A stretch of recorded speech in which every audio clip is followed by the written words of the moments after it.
He represents the courage and sacrifice of the United States military. This Spokane native is a member of the 7th Infantry Division with the United States Army and is currently stationed at Joint Base Lewis McChord at Fort Lewis. On the morning of October 3rd, 2009, while serving a mission in Afghanistan, this soldier and his comrades awoke to an attack of 300 enemy fighters. This brave serviceman, placing accurate, deadly fire on the enemy, beating back the assault force, and preventing the position from being overrun. With complete disregard for his own safety, his extraordinary efforts and bravery saved the lives of a group of his fellow soldiers. This soldier's incredible act of heroism was recognized last month when President Obama presented this valiant soldier with the nation's highest military decoration, the Medal of Honor. Direct your attention now to the field, throwing out our ceremonial first pitch. Please welcome Medal of Honor recipient, a true American hero, Staff Sergeant Ty Carter.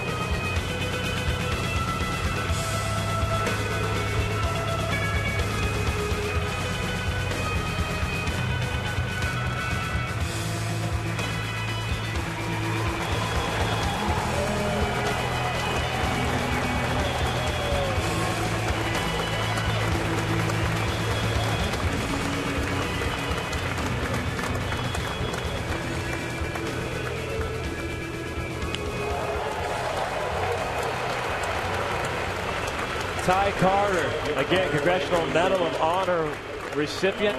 Bill, not that many. You looked up the number. Wow, it's just over 3,000 in the history.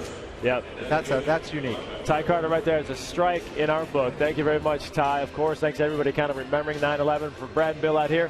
Let's get up to the booth. Dave Sims, Mike Flowers. I know, guys, you have your own memories and thoughts from 9/11 as well. You know it, Brett. I was in New York when it happened, and I live on the east side, and it was scary to say the least. And when you see what these gentlemen represent, our great country, it's great to be a part of it, to say the least. Let's talk about some baseball tonight. The starting pitchers for this evening, you've got Brad Peacock against Brandon Maurer. Brandon Maurer making his first start in a long time, Mike, since late May. Yeah, May 28th. But I think what they would like to see with Maurer tonight is what we saw out of him coming in out of the bullpen at times. And that is be aggressive with your fastball. We're talking about a guy that can throw 95, 96 miles an hour with some good movement to it. If you get your breaking ball after you establish your fastball, if he can come in and command his fastball early, he should have success against a team that has struggled in the Astros. Meanwhile, Brad Peacock, he's 1-2 against the Mariners. He won here last April 10th, but since then he's lost his last 2 starts against the Mariners. Mariners have seen him. This will be the 4th time this year. He has pitched better as of late. He has a good fastball. He'll be 93, 94 miles an hour with his fastball. As of late, it's been his curveball. That's his out pitch. He's going to try to get to his curveball, especially if he gets ahead of hitters, and he will bounce it up there. Mariners trying to end a 3-game home losing streak to these Astros as we check out our Sterling Bank Nobody Works Harder for You. Mariners have had their level of success against Mr. Peacock. And you have to look right there at the home runs. Some of the Mariners have done well this year. They've hit a lot of home runs. 5 home runs that they've hit off of Peacock. So as we remember September 11th, 2001, we shall never forget. Military personnel, we thank them as always. Good to have them here in the ballpark along with first responders. It's a commemorative night here as the Mariners go for a win against the Astros. First pitch is straight ahead.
glorious weather here in Seattle. Welcome, everybody, to Mariner Baseball on this just gorgeous day for Major League Baseball in Seattle. The Mariners wrapping up a homestand against the Houston Astros on this date, and we remember September 11th, 2001. Mariner Baseball on your TV. The Astros in town. Dave Sims, Mike Flowers, Root Sports crew. A little bit later, Mariner Hall of Famer Dave Buhner will join us. And certainly is a time for reflection here as you remember those lost back in Pennsylvania and in New York. Let's take a look at the batting order of the Houston Astros that will face Brandon Maurer. And leading off for the Astros tonight, Jonathan Villar had a good night last night. Look at that, 2 for 5 with a home run, 3 runs scored, a couple of stolen bases, including a walk for him. So we want to keep him off the bases. Altuve hitting second. Then it's Crow, Wallace, Dominguez, Carter with 3 hits in last night's game. He will hit 6. Krause, Corcoran, and Paredes batting 9th. And for Brandon Maurer on the year, 4-7 record, 6.85 ERA, 50 strikeouts to the 23 walks for him. Again, he hasn't had a start since May 28th. I'd like to see him be aggressive with his fastball early. Maurer making the ball club out of spring training to the surprise of many. First pitch in there for strike. Take a look at the umpires: Mark Carlson, Jerry Davis, Quinn Wolcott, Brian Knight.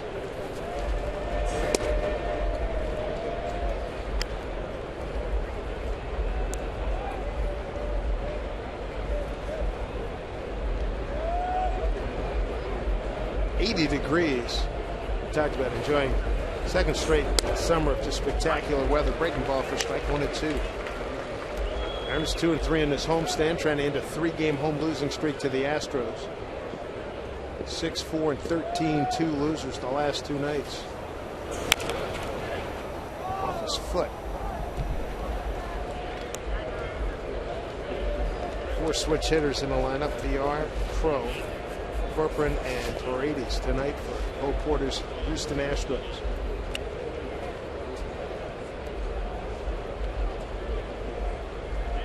There's Bo in his first year. Eduardo Perez to your right. There's the 1-2 pitch. Sway, a miss. Good start. 23-year-old Brandon Maurer. Showing a couple of good breaking balls here to the first hitter of the game. This is the curve ball. We are swinging over the top of it. Brandon will mix in a variety of pitches. He has a good fastball. He'll be 93 to 96 miles an hour with his fastball, curveball, slider, changeup for him.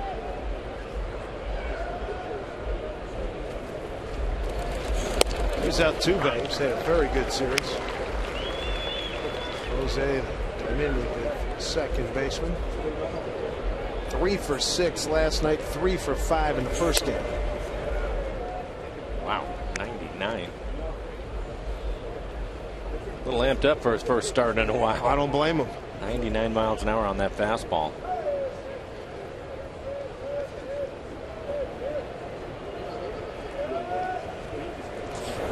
Breaking ball misses. Maurer on the season 2-7 as a starter, a 6.93 ERA in 10 games. Out of the bullpen, 2-0 with a 6.64 in 8 games. His second outing against Houston. Faced them back on the 9th of April and didn't fare well. Got Altuve to chase. He went 2/3 of an inning. 7 hits, 6 runs, all earned, a walk and 2 strikeouts, 36 pitches. So a turnabout be right on time for him tonight.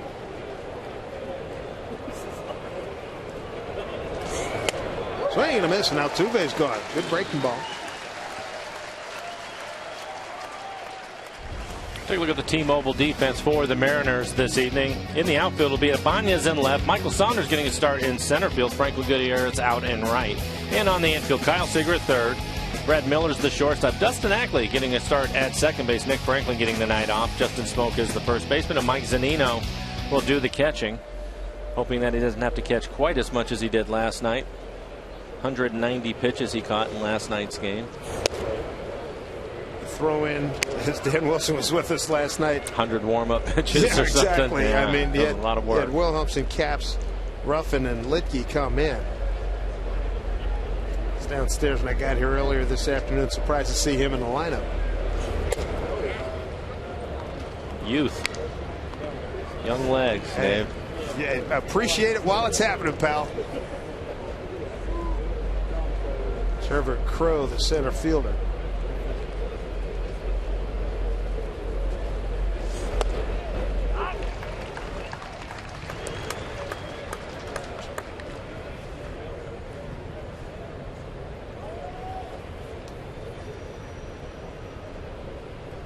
Two for 10 on the series. Trevor Crow. Good location.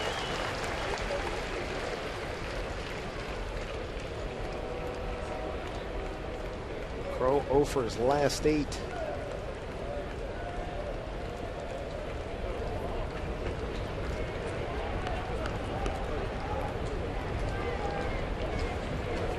Two and two. Breaking ball hit to the shortstop, Brad Miller. Goes over to Smoke. 15 pitches for Maurer. Nice beginning to his first start since May 28th. No score. Mariners coming to bat.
Street tonight. Let's see how Brad Miller gets things started, and we'll take a look at the rest of the Mariner batting order. And for Eric Wedge, leading off it will be Brad Miller. Then it's Franklin Gutierrez moving up. He will hit second. Seager, Morales, Ibanez, Justin Smoke. 3 for 6 off of Peacock. He will hit sixth in the lineup. Then it's Saunders, Zanino, Dustin Ackley playing second, hitting ninth. Nice starting lineup brought to you by Chevron. Take a look at Peacock and what he has done this year. 4-5 record, a 5.62 ERA. Opponents hitting .245. It's given up 13 home runs, 5 of them to the Mariners. First pitch to Brad Miller. Flashes one foul. For Peacock, fastball, slider, curveball, changeup. His fastball will be 92 to 95 miles an hour. His out pitch is his curveball. It's a hard 12-6 curveball, and he's had some success lately because of that. Good running fastball in the outside corner. Peacock, 25 years old, born in Palm Beach, Florida, lives in West Palm Beach, 6'1", 175. Came over from Oakland February of this year with Chris Carter and Max Stassi for Jed Lowry and Fernando Rodriguez up high.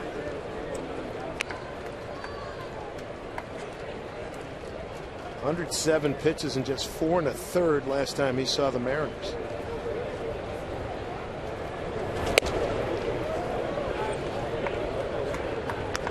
Two and two. Miller for 3 last night. Hit a 6th home run in the 9th inning on Monday. 2 for 5. 2-2 pitch. And a base hit through the hole on the right side. Good start for the Mariners. Nice aggressive turn by Miller.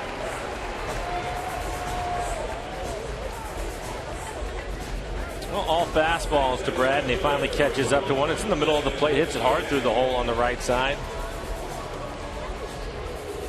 Mariners returned the favor last night. Big part of the game for the Astros. They were running all over the place, Dave. I'd like to see the Mariners maybe try to steal some bases, put some pressure on the Astros. Their defense has been a struggle this year.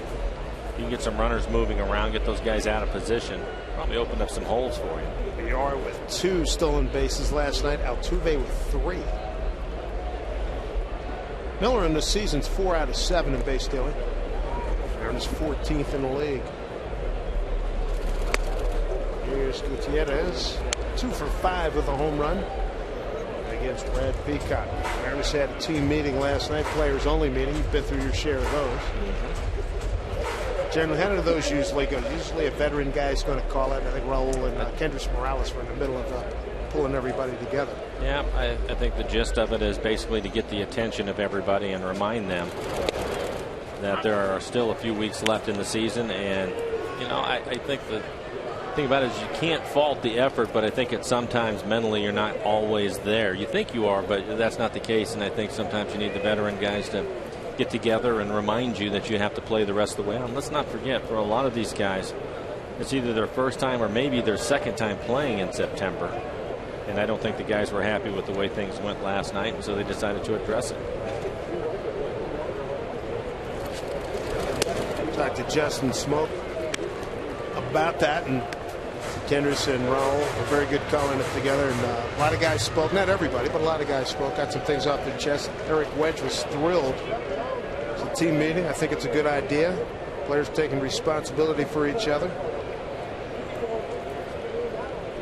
We got a couple of weeks to go. Every game still means something, said Wedge. Here's a 2-1 pitch. Oh, back 2-2. And Eric Wedge said when he was coming up, he was always one of the younger players when he came up with Boston, but stuff started to get bad.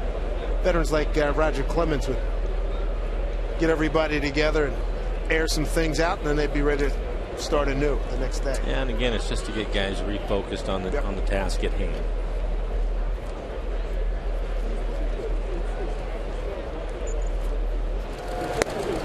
He strikes out, 1 down.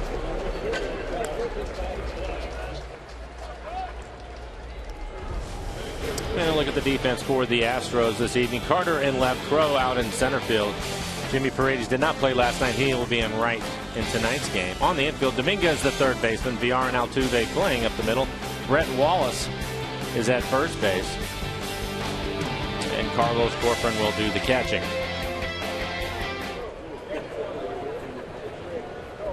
Well, the defending division champion Oakland Athletics, they're adamant about repeating.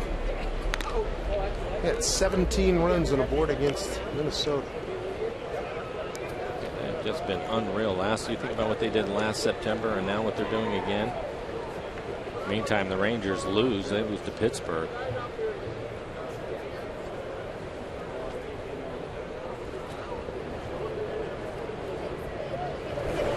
Kyle Seager, the hitter.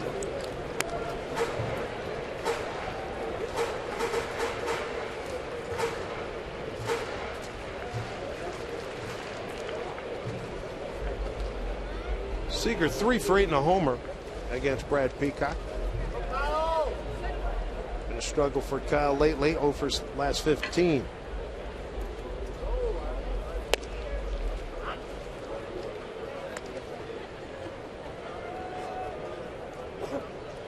This is up to the minute look at the American League West standings. Pirates beat Texas again in Texas. Swept them in this series. Good for the Buccos.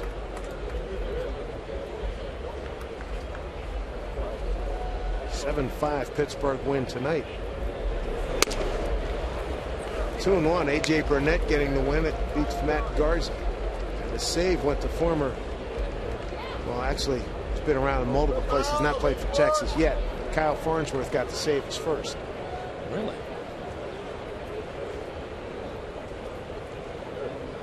Farnsworth's been what? The Yankees, Tampa Bay, Cubs. He's had a run. 2-1 here to Seager. Play 3-1.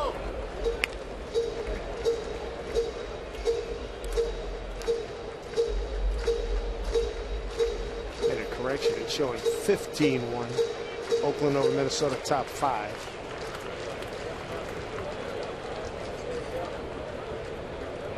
Seager's got a good count here.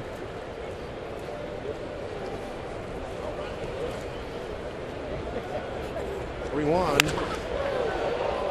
high pop towards the line. Jimmy Paredes reaches in and can't make the catch. It was close. Seager gets another life. And so far, Brett Peacock is throwing a lot of fastballs. Now dialing up this fastball in the inside corner, hits it just foul and almost made the catch.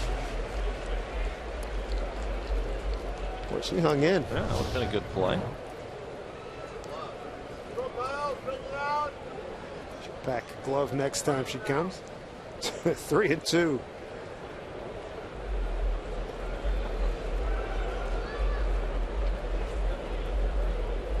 Miller takes off, hits to Kyle, swung on a miss, throw down to second.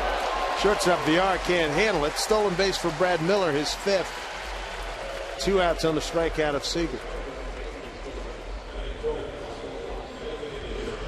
Now it looks like Kyle chases a fastball off the outside corner. It's the best fastball Peacock has thrown, 95 miles an hour. Corcoran had time, I thought, to throw Brad out, but the throw bounces. You can see Brad looking in to see where the ball was going, and he'll end up with a stolen base.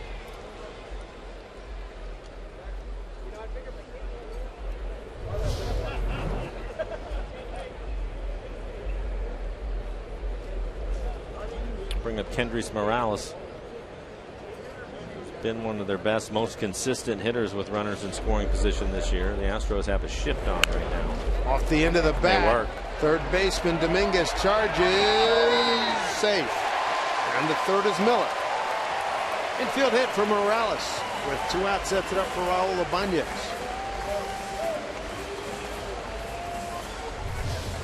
He just cues this off-speed pitch right off the end of the bat, so a swinging bunt for Morales, and Dominguez, the third baseman, was playing deep, as you would expect.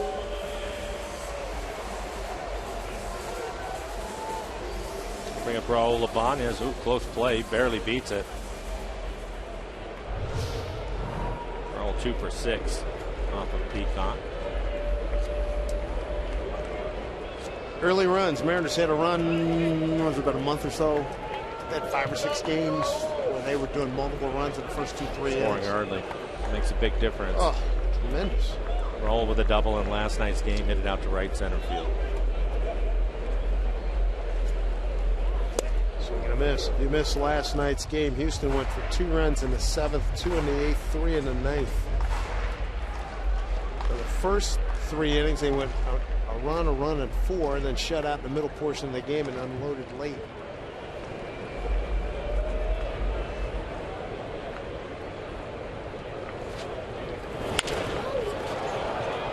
It up, backing up is VR, the shortstop, and he makes the play.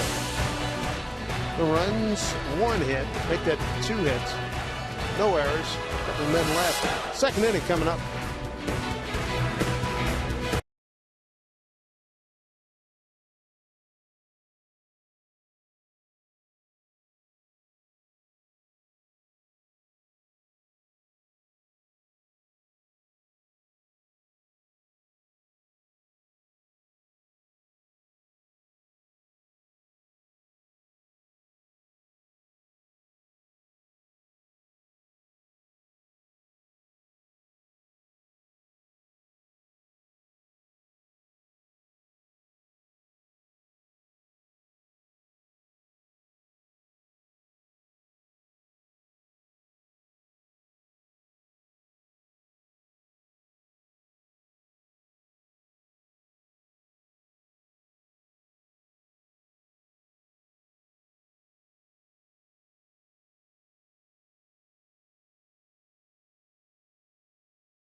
Sports is brought to you by Ford. We are local. By Safeco Insurance. Do more. And by the Emerald Queen Casino, presenting Funny Man and Tool Time King Tim Allen, October 19th. For tickets, go to emeraldqueen.com. Gorgeous, gorgeous day here in Seattle. And it's made even better by the presence of the Mariner Hall of Famer himself, Jay Buhner. Stop it. How you guys doing? I love that haircut. Keep that haircut working, Absolutely. Baby. Got a little sun on it today, too. You can't beat a day like today, huh? Oh, it was great. It was great outside. Now we get a win, it'd be even better. A little bounce back from last night. I was going to say, can you will some hits and will some offense? That was ugly. Well, they got it all out of the way last night, hopefully, right? Bouncing ball goes to Dustin Ackley at second base. And Brett Wallace is retired, one out. Did you get a chance to see Taijuan Walker in his home start the other night? I did, and there's a reason why everybody thinks he's going to be special, because he is. He's got good stuff, great athlete, got some good young arms, really good young arms. This kid right here, I like the fact early in the game he's establishing the strike zone and attacking the strike zone instead of nibbling like we were talking about earlier. I want to see him aggressive. Don't nibble. I mean, come on, go after, control your own destiny, and the way to do that is locate a great fastball, and you throw 97 below. Then again, who doesn't? 99. Who doesn't throw 97, right? Good point.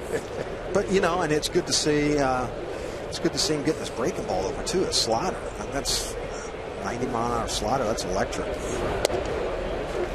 That right pitch, there. That's a slow curve ball. I mean, that's tough. You start throwing a pitch 74, 75 like a Jamie Moyer changeup, going with the 97, 98. It's hard to time because these guys are cheating a little bit. They have to catch up to that. Dominguez fouls one off, 0-2. Now he just needs to pace himself a little bit. I'm sure the first couple of innings here he's running on adrenaline. Which you can understand. May 28th was his last start. But you know what?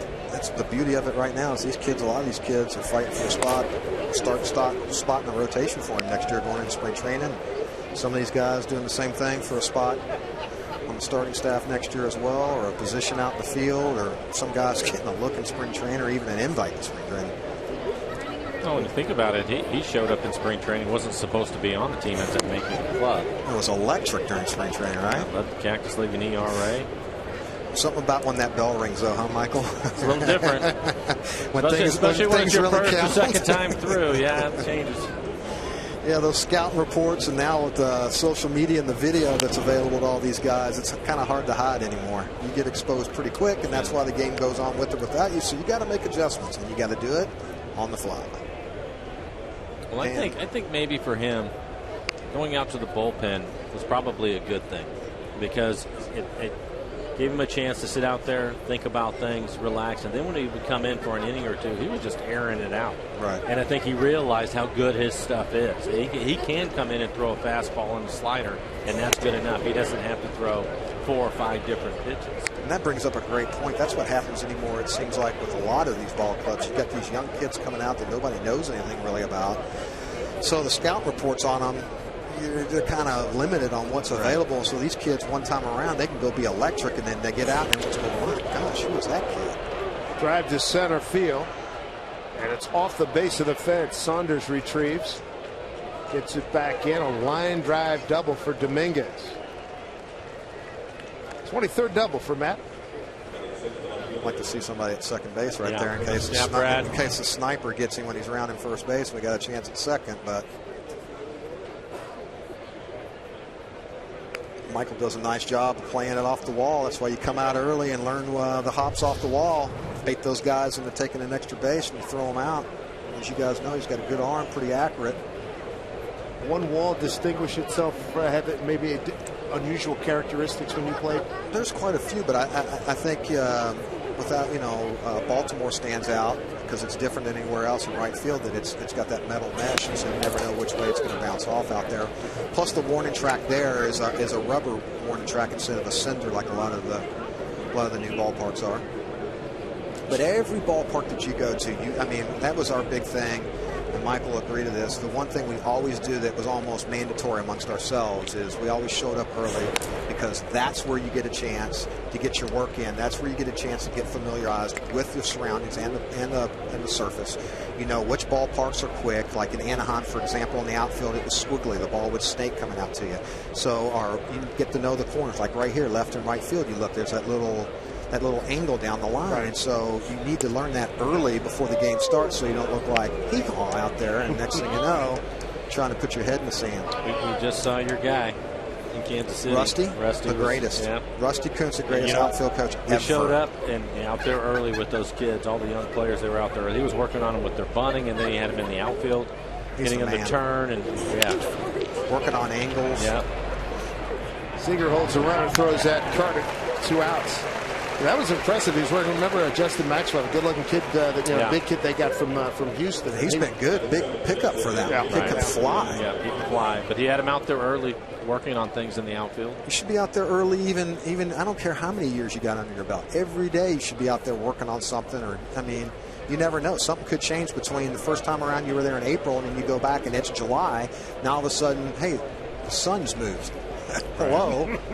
So, I mean, you never know. And the last thing you want to do is get out there and be in no man's land. Always give yourself a chance to succeed. The best way to do it is show up early, understand that, check out the surfaces especially. No excuse for not knowing that. Mark Krause, the DH. Rusty Kuntz in Kansas City. They're going to be here 23rd, 24th, 25th. He said, you are the best outfielder he's ever tutored. Well, I'll tell you what, that guy, he keeps trying to go away and they keep bringing him back. And there's a reason why. It's because he's that damn good.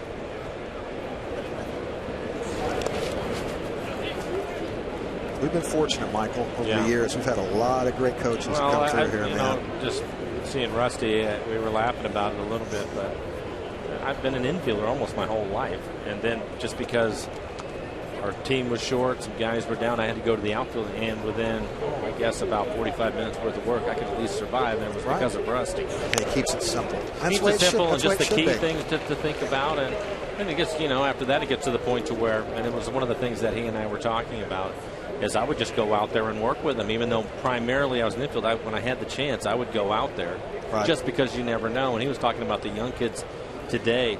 They have their one spot, and that's all they want to do. And he said he was getting on a couple of guys to go out and work on some fly balls and just, what you were talking about, just how you're going to position yourself and talk about some of those things. And he said, but they didn't have a lot of interest in it. So, it's going to limit their at-bats, which is too bad. I don't get that. I don't get that. How do you have the right to decide that? That doesn't even come into play. I mean, these kids, the game's going to weed you out, man. But how do you every day do you not want to show up and learn and get better at what you want to do? And why do you want to get exposed? And then why do you want to be one-dimensional? Why don't you want to learn how to play everywhere? That's why I always came into the infield, took ground balls in the infield, because it taught me to slow things down and trust my hands. So now when I went to the outfield, it slowed things down a little bit. It helped me. Every day you should learn something in this game. 2-2 pitch hit into right field. And that's going to score. Dominguez with no problem. Throw to second, cut off. And in with an RBI double. Mark Krause, 1-0 lead for Houston. A couple of doubles here in the second inning. 5th double for Krause. And his 12th RBI. Well, he gets a fastball, and it's right there in that loop zone for the left-hander. Fastball at 95. Down, about middle in. He raked it into the corner. Brings up switch hitting catcher, Carlos Corcoran.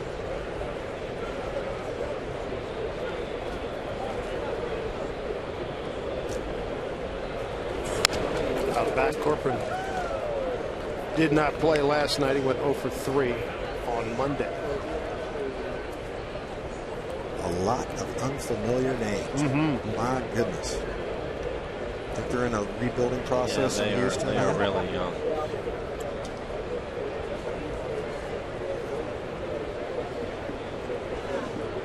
What an opportunity for a young kid, huh? That's the way you have to look at it. If I'm a kid, I want to get drafted by them, because guess what? I got a chance to get up the ladder pretty darn quick. So you can look at it from, I don't want to play for the Lastros, because being from H-Town, Houston, that's what we call them, the Lastros. But I tell you what, it's a great opportunity for you to get your butt in the big leagues. Couldn't ask for anything more. Youngest team in baseball. I embrace that, please. Sure. Well, and their coaching staff, they got a veteran coaching staff that have a lot of knowledge down there that can help them. Well, that's pretty much what happened with us. Exactly. Think about it, the Mariners have been struggling, and We get a chance to play, and next thing you know, you're in the big leagues. And luckily, our coaching staff made a difference. Like you said, Rusty Kuntz, perfect example. Keep things simple. Here's what you do: come up, field the ground ball, hit your cutoff man. If you really keep it that simple, it really should be that simple. Bo Porter leading a pretty impressive staff here. Is a ball that gets by Smoke. Kraus to third. He's going to score. And it's 2-0 Houston. Bertrand with his 18th RBI. So it's back-to-back 2-out RBIs.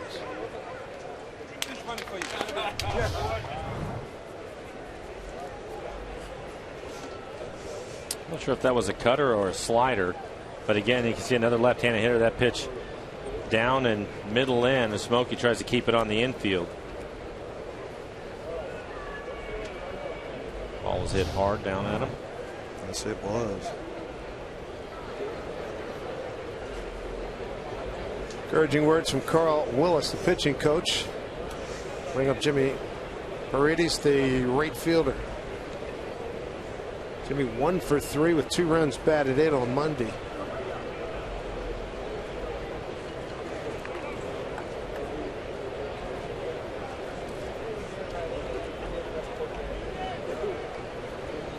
Switch hitter hitting a .185 coming into tonight's game.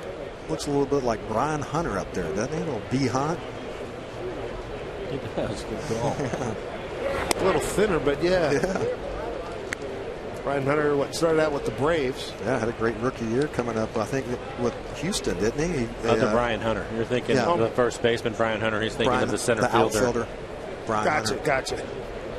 He got organizational player of the year his first year as a rookie with them. Pretty good center fielder. Yeah, there's a lot of Brian Hunters. Yeah, though. right? I mean, yeah. 2-0.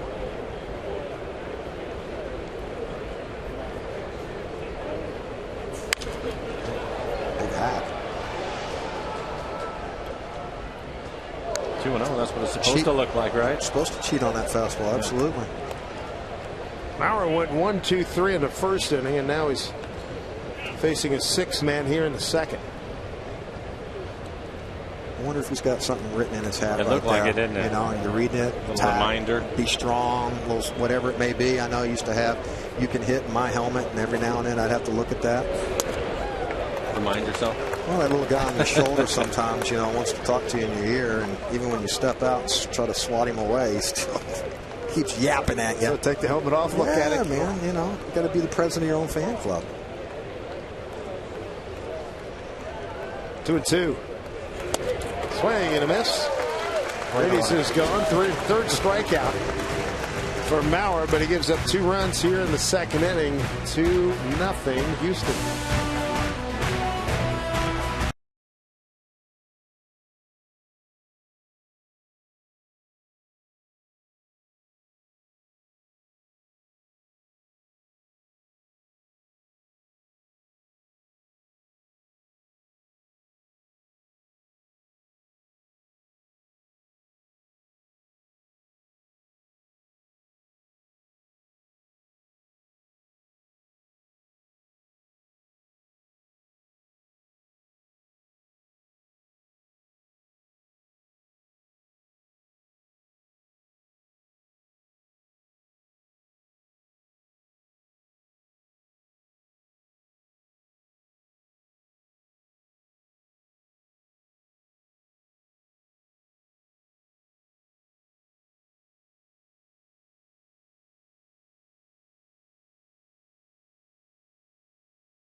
Today's Tracer Technology is brought to you by the Emerald Queen Casino, the entertainment capital of the Northwest. Hey, we're ending the season with a bang. Mariners have added a post-game fireworks show to Fan Appreciation Night on Friday the 27th. Fans will also have the chance to win prizes throughout the game, including a new Ford C-Max Hybrid, a Holland America Cruise, and more. So visit Mariners.com right now. Thanks for tickets and to see what's in store on Fan Appreciation Night. A couple of 2-out RBIs as Houston in front 2-0. Jay Buhner, Mariner Hall of Famer, joining us here tonight in the booth. Leading off for the Mariners here in the home second, Justin Smoke, followed by Michael Saunders and Mike Zunino.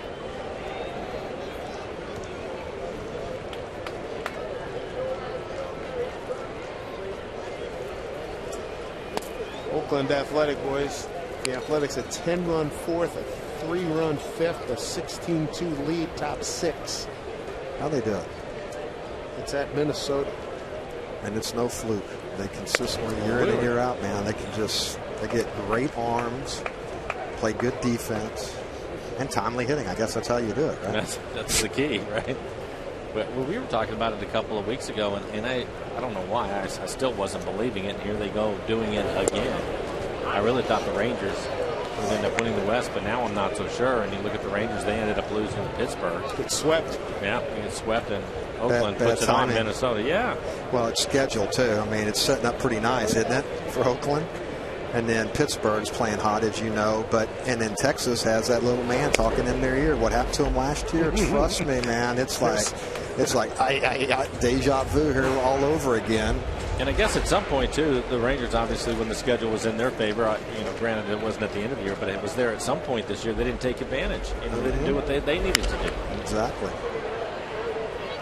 It's funny how one game somewhere along the road, you look back on it and you go, man, is that really going to come back to haunt us? Just like the game last night, giving away an AB, and all of a sudden at the end of the year, you hit 299. Oh. I mean, you never know. So grind it out, man. Don't give it away. Enjoy it. Embrace it. 2-2 here to Smoke.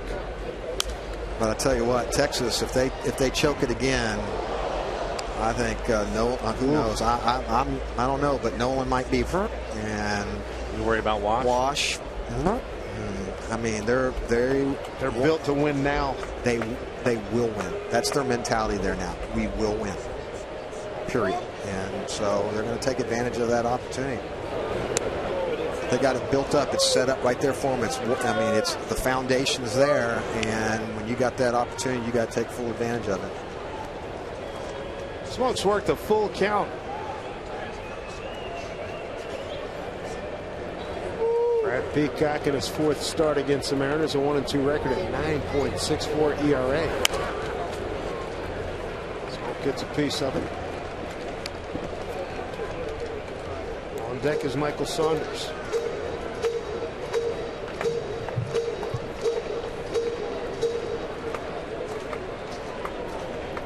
Guy's heading to St. Louis, right?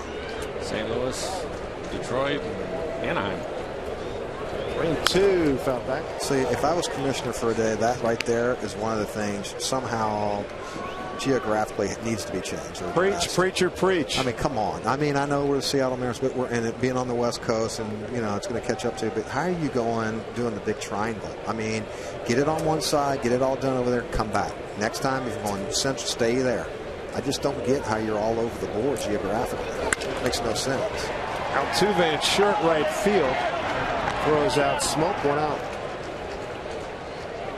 You guys heard That's that one before? of the few times. Yeah, well, we've talked about it a few times. But it's also one of the few times where they've actually sent us out, and at least we're working our way back home. It seems so many times by the time we're done, we're in Tampa, and the guy's going to jump on a bird for 6 hours to get play back. That next night. Yeah, to Toronto. get back home. It's just Toronto. It's right over in Canada. Yeah, 6 hours later. And customs and I agree though. At least you're in Anaheim, right? Which is pretty good place to play. Here's Michael Saunders, 4 for 10 on the homestand. Less than strike one. Couple of 2-out RBIs by Houston in the top of the second from 7 and 8 hole hitters Krause and Corcoran. That's Houston on top. I just thought about it gets easier, right? St. Louis and then Detroit. Yeah, a couple teams in first place trying to get into the postseason. Hey. But that's what you play for. There's your spoiler. There's your incentive. What do you got to play for? Oh, we're already out for that. Right there. Go beat up on the freaking good teams that are in front of you. Period. That's what you play for. It's good to see that Raul grabbed a few of them, had a little clubhouse closed door meeting, and say, hey, let's finish strong. Tired of getting embarrassed. Play for the name on the front and back. Let's go. That was a theme that you would use on occasion back in the day. A little different instead of friggin', a little different other things. Yeah, but you know what? You got. I mean, you're so fortunate to be able to wear a uniform, and you better take advantage of it. Too many people out there that would die to have it. When during your day with this ball club, was it you that called a meeting, or was it Junior? Who was it? Or both of you? We didn't have too many, truthfully. And Lou let us basically do whatever we wanted to do. And Michael will agree, man. We had a pretty veteran ball club, so it had to be. We really had to be stinking it up pretty good in order to do it. But there was an occasion that it was everything. There's nothing off the record. It's all out in the open. Here it is. Constructive criticism, wear it, and move on. I mean, that's what you got to do. You got to be honest with each other. It's your family away from family. If you can't tell them something's wrong. So, and it usually works, man. It usually works. I mean, it's just, everybody gets things out in the open and take a deep breath again and refocus.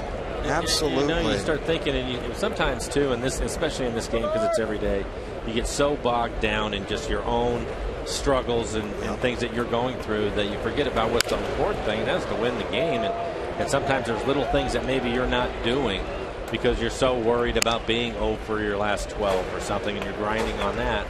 You got to get back to what's going on with the team, and typically when you do that, that's when you work your way out of it. But I agree, and it is a selfish game, so I get it, But at the same time, there's opportunities where you're not giving yourself up, you're not moving the runner over, which ends up could be the difference. Good defense. Giving away ABs, making bad pitches, nibbling, all those little things, so you get it all out in the open, and it's healthy.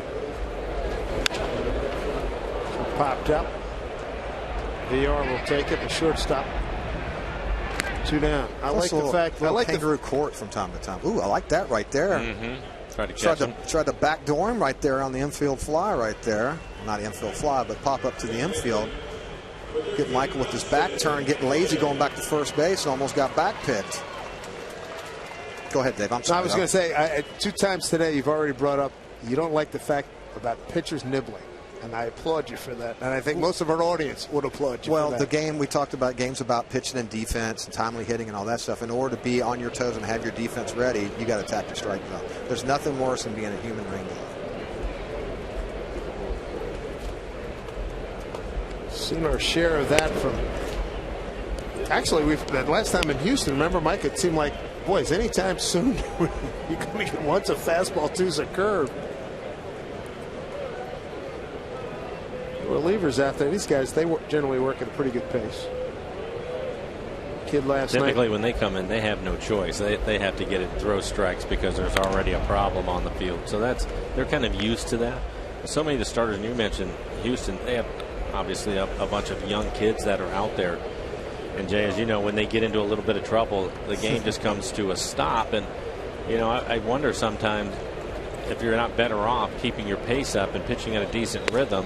They're so concerned about what's happening around them that next thing you know, the hitter's in a 3-1 count again, and they're turning it loose on you. It's that big muscle between the ears gets in the way. Not only that man on your shoulder, but you start slowing down the pace of the game, and you become over-analytical and overthinking instead of just gripping it and ripping it, or slapping and going.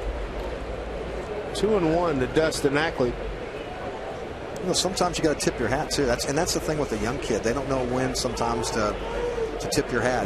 You're not conceding necessarily. You're not giving in. It's just, hey, that's 1 AB. I got to tip my hat as a hitter. I'll get you next time. Same thing with a pitcher. Sometimes you got to tip your hat when a guy make a good pitch and the guy moves it forward.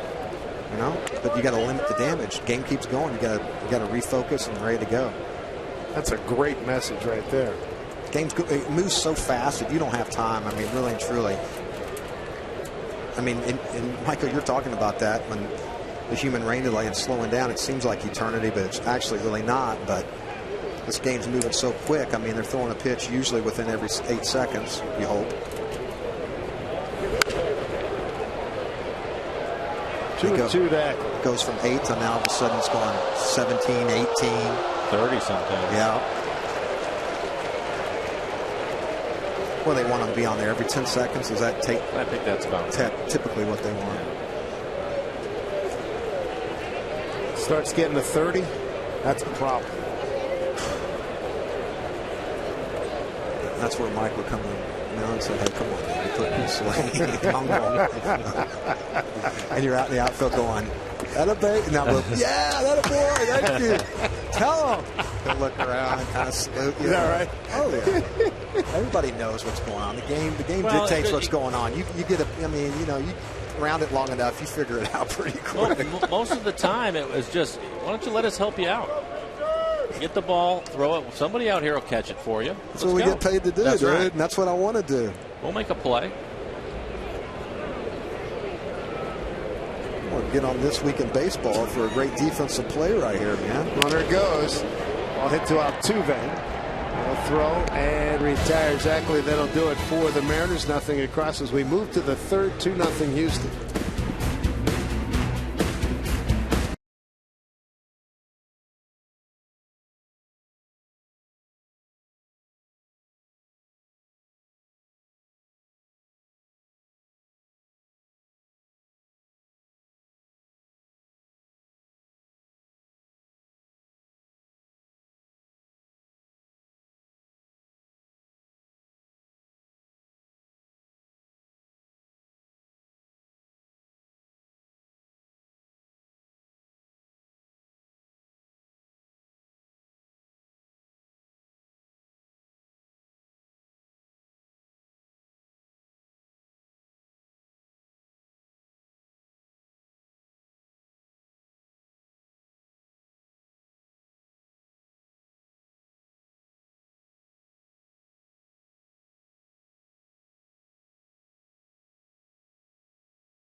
Here at Safeco Field, we're talking about scheduling as it pertains to the Seattle Mariners. The 2014 schedule's out. How about the month of April, boys? 27 total games, 22 against the division. Control your own destiny right out of the gate, man. Gotta like it. Gotta like it. Take advantage of it. There's a bunt. Laid down by VR. Wow. What a great dimension to the game, huh? Oh. And where was it? Kansas City last week? Kansas City, we were watching them. It was one of the things Rusty was working on. They had a machine out there. And it was interesting because you rarely see him try to push it past the third baseman. He tried to do that. He wasn't trying to just lay it down the line. That's a play that he tried to do. Watch him. And he shoves it just to get it past because he knows that the third baseman can't get it. He has a hit. You can see he's almost walking into first. But we were watching Kansas City, and that's a club with a lot of speed, lead the league in stolen bases, and they were out, and that's the play that they were working on. And I watched them for a long time. And as a third baseman, that's a difficult play because when you see him square around, your instinct is to rush in right away. Yeah, but you got to keep your angle so you don't push it by it up the baseline too, though. Well, you have to stay closer to the baseline because that's the toughest play. And so if they can, and the key is obviously they have to bunt it firmly to get it past you still, but it's a difficult play for a third baseman to change directions and to cut that ball off because once it gets past you, the shortstop isn't going to have a play. Runner goes, throw by Zunino. Not in time. Jonathan VR is putting on a show. He had 2 stolen bases last night. He had 1 on Monday. He is now 17 out of 23. That's where speed kills, man. Talk about not getting in a slump. You keep doing stuff like that. And early on, the first round of BP today, Houston, they were literally working on that play right there. That little push bunt to shortstop the whole first round. Here's the other thing to worry about, too, Mike. We saw this last night at the hour, and Altuve aggressive stealing third base, too. Almost out of the box. It looks like his heel is there. So yeah, I think he's okay. That's the old slap bunt or push bunt like you see with girls softball. I love. It's a deadly weapon, man. But even if you lose your feet right there, you still, with the speed, can't throw him out. Altuve is retired, and it's played by Seager. Like it, just smothered.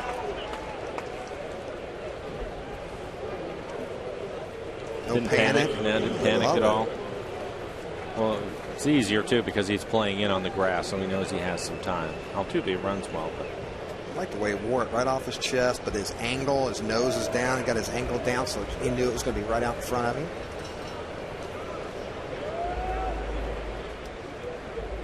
There's Trevor Crowe. Round out the short. It was Bonifacio and Dyson we saw working on the bunts. Right. Kansas City. Speed demons, they ought to, huh? Look at Brett Butler all those years with the Dodgers. I mean, they would play everybody in, and he still would get a base hit. I played with him with the Dodgers. And how many did he get a year? Oh, I couldn't even guess. A lot. But I'll tell you this. I don't think I've ever seen anybody work harder at it. When he would get there, he would get changed in the clubhouse, and he would automatically go down to the cage. Turn the machine on, turn it up so it's throwing some pretty good gas at you. And that's all he would do. He would bunt probably 100 balls, and he would do it daily. Just working on it. Pulled to the second baseman. Ackley throws the smoke. Two outs. I still think that the game is going to change, and we're going to start over the next few years start to see a lot more of that style of game. Guys stealing more and more. The hit and run's going to finally come back to the game again. Yep. It's just, I think that's going to happen. With these power arms, you're going to have to manufacture runs somehow, some way. And you don't see a lot of guys with great moves, particularly obviously from the right-hand side. Right. Well, they'll have to work on it again. And they're doing it in college, because we talked about the BB core that I always get on because I hate, but they're having to do the same thing at the college level too. So it starts at Little League, now it's carrying over into college, now it's carrying over into the big leagues. It's fundamental baseball. Take what they give you early on, get those little insurance runs early in the game, and you could end up winning your ball game. The Astros so far 2 for 5 with runners in scoring position tonight.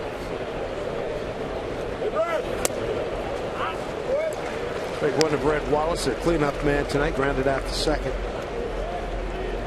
Texas 8 for 19 runners in scoring position last night. Mariners 2 for 9.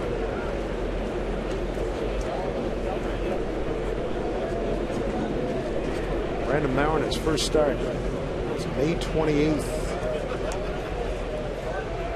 Spent May and spent June and July AAA Tacoma before being called back.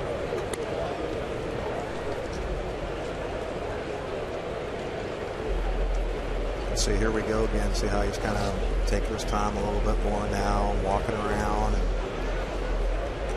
pace has definitely slowed down a little bit. Fastball percentage is down to 40. Not getting that off speed over now. 3-1. I think it's mental. There's a little, I'm thinking the mental grind on you a little bit. Yeah, I think so. But I think also sometimes you get into these situations, and it's something we were talking about earlier. You just all of a sudden think that you have to get too fine with it, and here you go. A hitter's count 3-1, so you'll have to make a good pitch. Or strike everybody out. Which he's capable of doing. But they'll come, won't they? Yeah. Oh, yeah. So quit trying to strike everybody out and make your pitches. And Dominguez on deck. 3-2 now to Brett Wallace. So hard when you sit up here because it seems so easy now. Ripped into right field for a base hit. 3-0. Scoring is VR. RBI for Wallace is 32nd.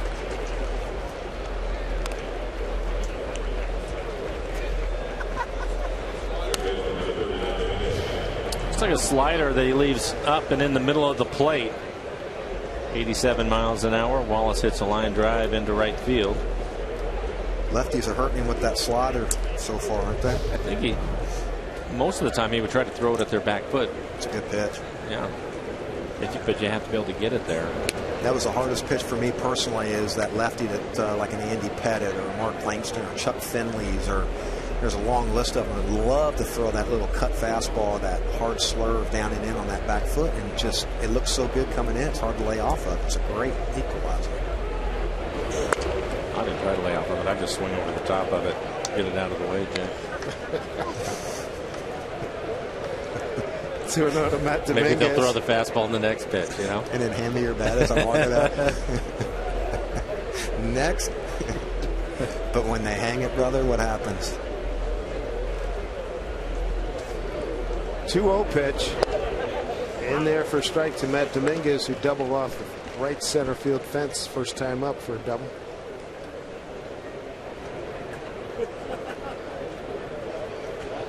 That RBI by Wallace coming with 2 outs, as did the first 2 runs in the second inning, coming with 2 outs.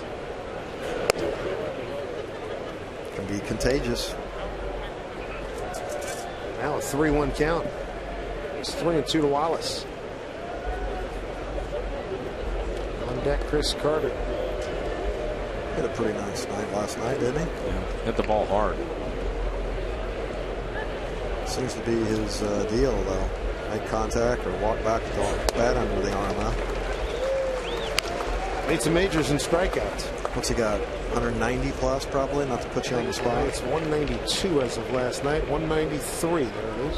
Hey, if you're doing damage, though, and you got some bombs and ribbies, that's what you're paying you to do, then so be it. 27 at 75. Leads their club. Nothing wrong with that. 3-2 here.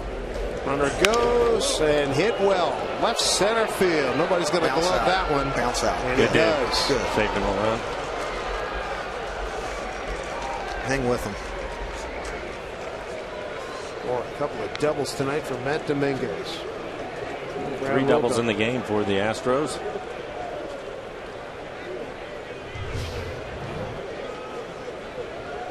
Elevated fastball, belt high, maybe just above the belt. And that's a break. Well, Merkley would have scored if it didn't bounce out. Absolutely. 6 hits for the Astros. 3 in this inning. 3 last inning. Here's Chris Carter. That's a good pitch. Boy, stay right there. We talked about the best pitch in baseball is a located fastball, and you throw 97 still. It doesn't matter how hard you throw if you're down the middle of the plate. These guys are going to hurt you. That's a nice little slide piece right on the outside corner. Off the plate, 1-1. Catch him diving a little bit, give him a little bow tie, stand him up, and go right back out there again.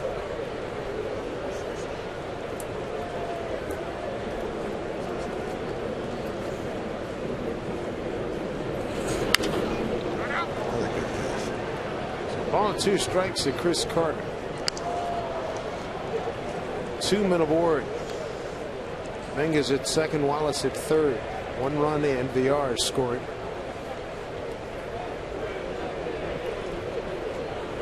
Brandon throwing a lot of pitches through the first 3 innings. 62 pitches for him so far. 1-2 here. Up high, ball 2, 2-2.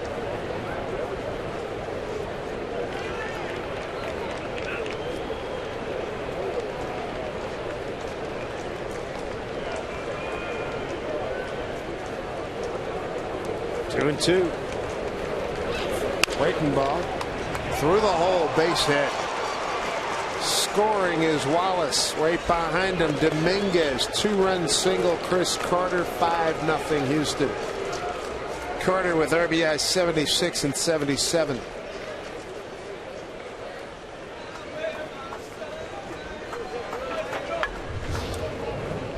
This is on a breaking ball, curveball, 74 miles an hour. Strong man right there. Yeah. Hit it just hard enough to get it through. Pretty good pitch, too. I didn't think that was that bad a pitch. So All these runs scored with 2 outs. Last inning and this inning. Carl Willis, another visit. And Bobby LaFramboise warming up in a hurry.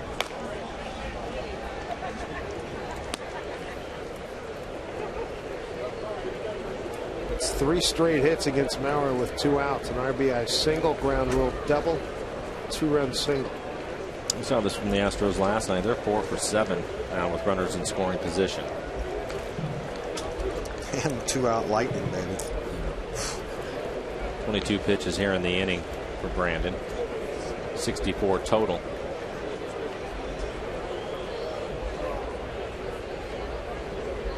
Here's Mark Krause. RBI double to right, 2-2 pitch, his first time up in the second inning.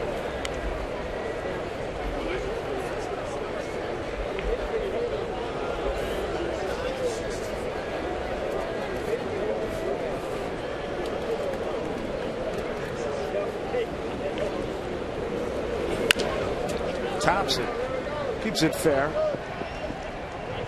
Smoke will tag, and that'll do it. 3 more runs on the board for the Houston Astros, a 5-0 lead.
Nothing Astros here in the finale of this series and of the homestand. Time now for our CenturyLink link to what's next. And what next looms is a big road trip starting with the St. Louis Cardinals. Started today with a game lead over Pittsburgh. Iwakuma against Adam Wainwright. James Paxton against Michael Wacha. And Ramirez goes against Shelby Miller. Nice year by Shelby. Those are some pretty good pitching matchups. Yeah, buckle up right there. Top of the order, Brad Miller, Franklin Gutierrez, and Kyle Seager against Brad Peacock, who's working with a 5-0 lead. Brad had a base hit his first time up. Solid base hit into right. Stole second. He's stranded out there.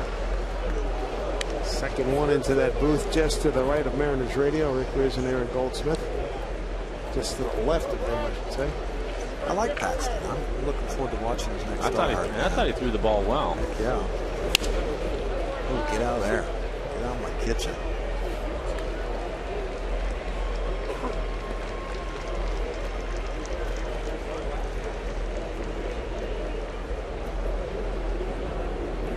Tell you what, getting called up in September and getting 3 starts in September beats going to winter ball, doesn't it? It does. And on the ground to Altuve. It was over to Brett Wallace, 1 out.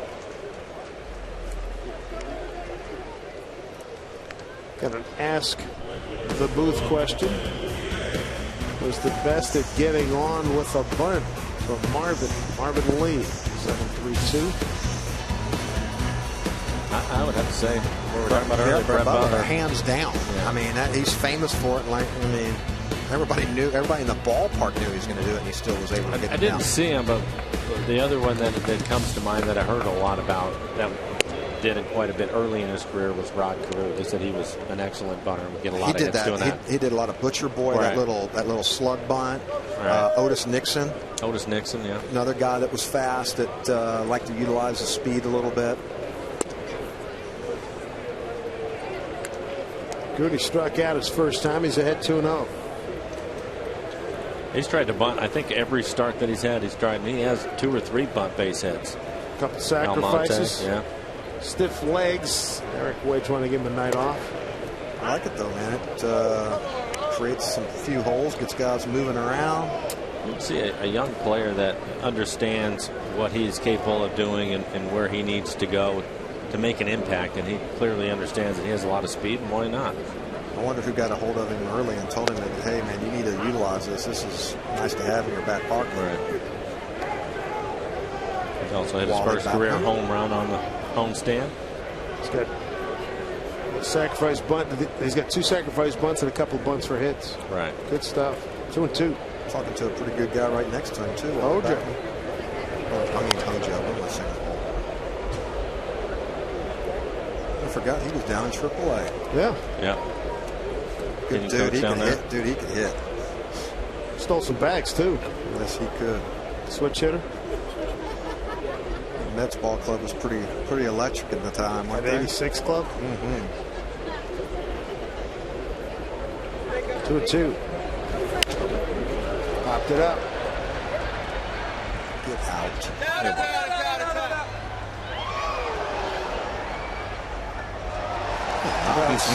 Right to a young lady that caught it with 2 hands. After the Super Bowl bounce.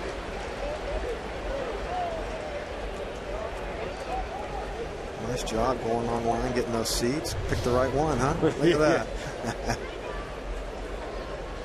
She hit it all the way, too. All the way. 2-2. Was it Baltimore? Give that fan contract. Minnesota. Baltimore did it too. Metrodome. Yeah. Baltimore, it was Rex Barney. Yeah, that's who. Yeah. The old Dodger pitcher. I used to love Minnesota though, because he would sit right behind home plate. And anytime there'd be a foul ball come back, there's no telling what would come out of his mouth. I can't tell you how many times he fell back out of his chair, and we would just laugh. Goody's retired. Nice play by Dominguez. 2 outs.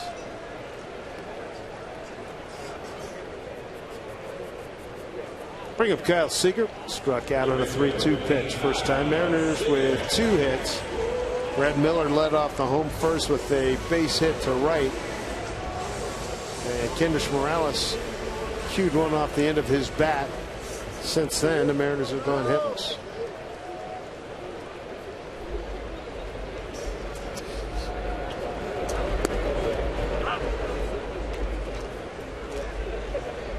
Mike, the team you like for wild card chase? Get beat by Kansas City. Cleveland took out. Kansas City takes out Cleveland 6-2 behind James Shields today. Well, they had to try to just survive that series because then the schedule turns in their favor. They play a lot of clubs that have struggled. They can take advantage of that. It's pretty cool to see a couple new managers with new teams totally turn the team completely around again and put them right back in the hunt. Terry Francona with the Indians. Yankees beat Baltimore 5-4. Cano with his 27th homer, 2 RBIs, 100 for the season. Rivera gets a save. Brendan Ryan's first game with the Yankees. What did he do? Dial it up here. 2-1. Slicing drive, center field, left center field. Trevor Crowe is going to take care of it. And the Mariners retired 1-2-3. Peacocks retired 5 in a row. 5-0 Houston.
The Tropicana Field, the Rays playing host to the Red Sox.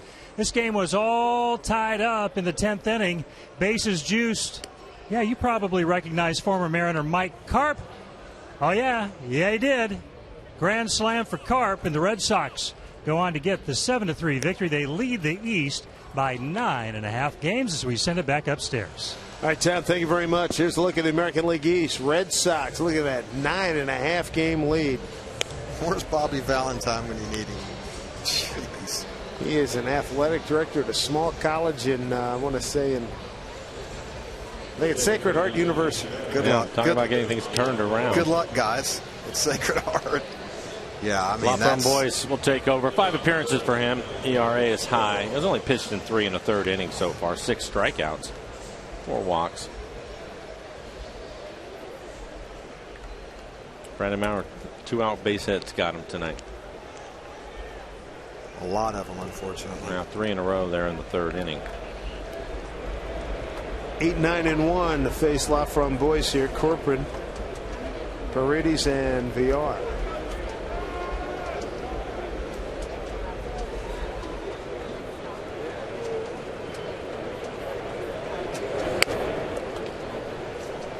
Ball 1.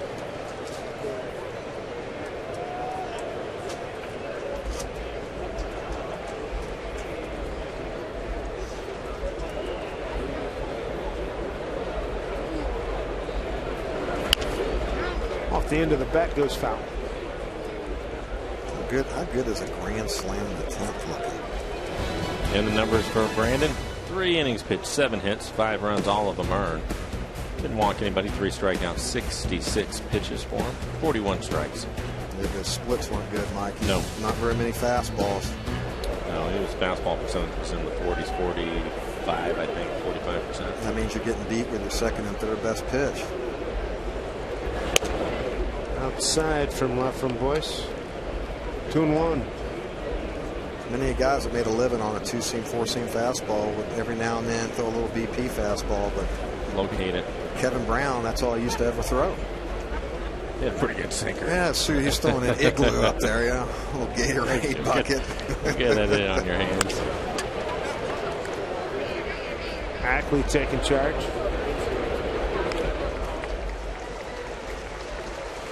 One out here in the Astros 4th. Let's check out our AT&T trivia question. In 1962, Major League Baseball expanded to 20 teams with the Houston Colt 45s.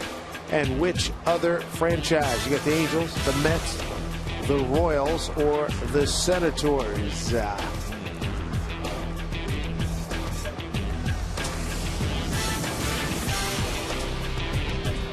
That's a good question. Yeah.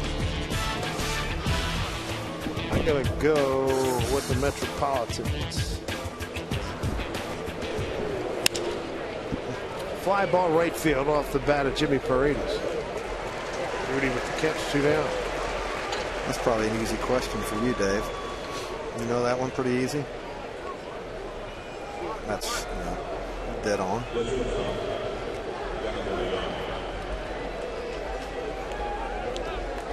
Jonathan VR, what a series this kid has had. He's 1 for 2. He got a gorgeous push bunt towards the shortstop. Stole second, moved to third on an infield out, and scored an RBI single. 4 stolen bases in this series.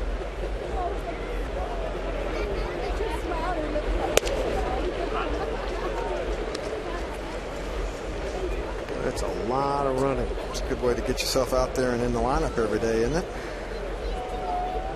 He's athletic at shortstop, has a strong throwing arm. Switch hitter, good looking player. Jay, you made a point that Mike and I talked about the first time Houston came in here. Who are these guys? And now we've seen them. Now it's the 19th time. It's some keepers in this lineup. Yeah. I like Dominguez, their third baseman. I like this kid right here. He's doing some things for him. Dominguez has got 19 homers and 70 ribbies. It's like Brandon Barnes. He's not in the lineup tonight, but good outfielder, good center fielder. I like that kid too. Yeah. There's some hope. They got 4 or 5 really good young arms too. And Lyles kid looked good last night. Jordan Lyles, he did. 1 and 2. Yeah, he did a good game. And you know what? You get a lead like that sometimes too. But also too, some of the younger kids, they can lose their focus. But he was so locked in last night. Didn't we see that recently, Mike? Where was it? Somebody had a lead like that. He got away. Well, we had Felix do that in Anaheim back in May. I think at the 8-0 lead. He couldn't control his fastball. Couldn't spot it. But there was a youngster, I can't remember, it was one of our guys or somebody else who got a lead like that. You could see that what Jay was talking about where the focus went away. Yeah, next thing you know, you're out at 4-5 and you only get a decision. It was a slam dunk. 2 balls, 2 strikes. Left from Boyce on in relief of Brandon Maurer and went 3. Off the end of the bat, here's Ackley. Got a hustle and throws out the speedy Villar. 1-2-3 inning for Bobby La from Boyce. And hopefully maybe they'll see King Felix one more time next time we come back here to Safeco Field.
Medal of Honor winner,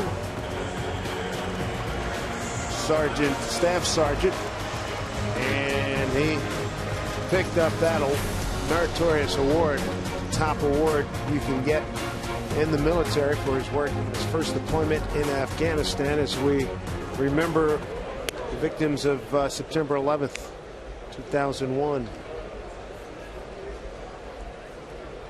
That's a tough day. In my home in New York when that happened, and it was scary to say the least. And I can remember at about 1 o'clock, things happened about 8:45, and there were F-14 fighters flying over Midtown Manhattan. I remember that, and they were flying low too. Didn't know if there was going to be another attack. Morales, Ibanez, and Smoke here, 4, 5, and 6 in the 4th inning.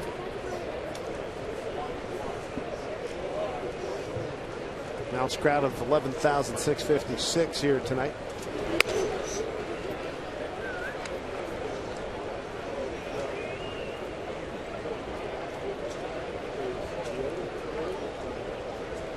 Morales got an infield hit his first time, 2-2. Breaking ball, hammered into the gap. Get up. It is gone. Wow, baby. Home run number 100 for Kendrys Morales. Boy, hit a cripple right in his face and took care of it. That is home run number 21 and RBI number 76. Mariners are on the board. Peacock has a good curveball. This one, Jay, a little bit of a cement mixer. Didn't have much bite to it, and he hangs it right up in the middle of the plate. Yeah, you started up there at the eyes and look up. It looks like a beach ball coming in there. I love it. Get a little buggy whipping up there. Yeah, load up on it. He does do that, doesn't he? But boy, when he gets that foot down, he can do some damage. Putting up some good numbers. 21 and 76. That ain't bad, huh? Here on September 11th. Not bad. Got it on a 1-2 pitch. Oh, looks at the pitch outside. Make that a 2-2 count. Be an interesting winner for him to see what happens, huh? It will be. Keep putting up numbers like that. He's going to get paid. He'll decide. He will decide. Rule number 1 is a beautiful thing, isn't it? I'll decide. 1-2. That is a foul ball. Jerry Davis, the crew chief, first base umpire. 27 bombs for Ralph. Not bad, huh? Everybody talks about, oh, he's only had, what, 2 in the second half. And hello, people, 27 bombs. I don't care how when you get them. 27, that's impressive. We were talking about the other day, Jay, about him and not just the 27 home runs, but I just started thinking about Raul and his career. 2 more home runs, he's going to have 300 homers. Look at that. Just missed it. Sky high. Altuve. Look at that. Veteran guy. And look where he is. He makes the play. Almost a second base. You don't ever have to worry about that with him. Always. Play the game right. Knows he's pissed because he missed it. But ain't lollygagging. Leading by example.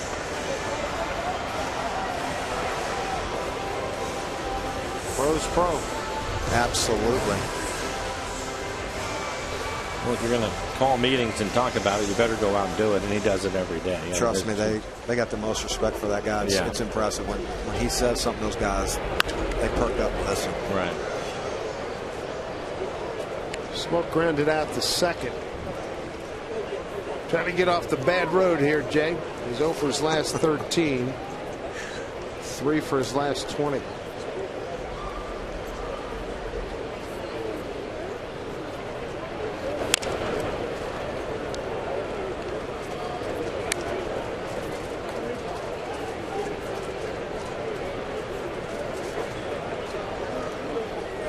At least he's attacking the fastball.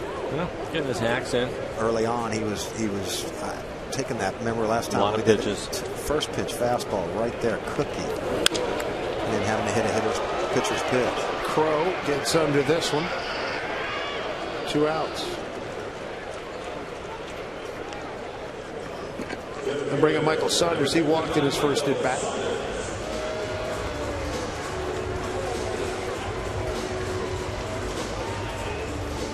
See if I can jinx him. Peacock helping himself out here, getting that pitch count down a little bit.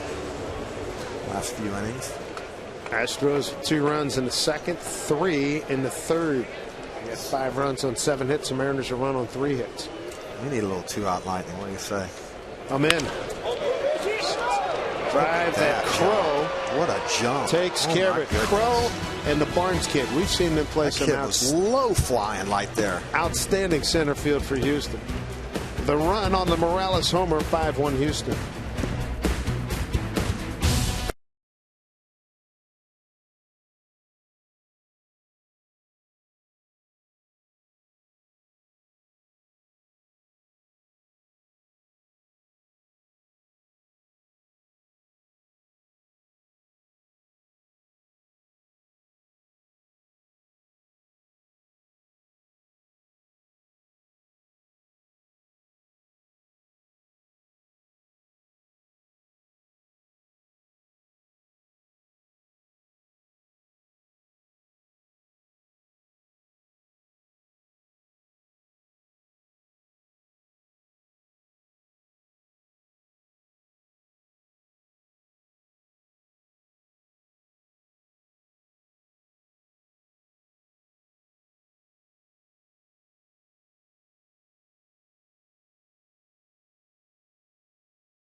Houston, finale of this series and the homestand. We revisit our AT&T trivia question. 62.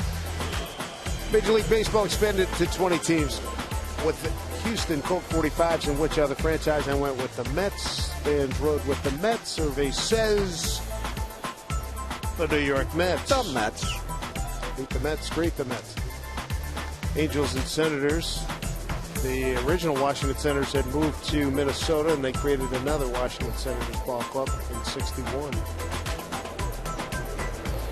There's the team that went to Minnesota. Jim Cott, Armin Killebrew, and that crew went on to win the '65 American League championship.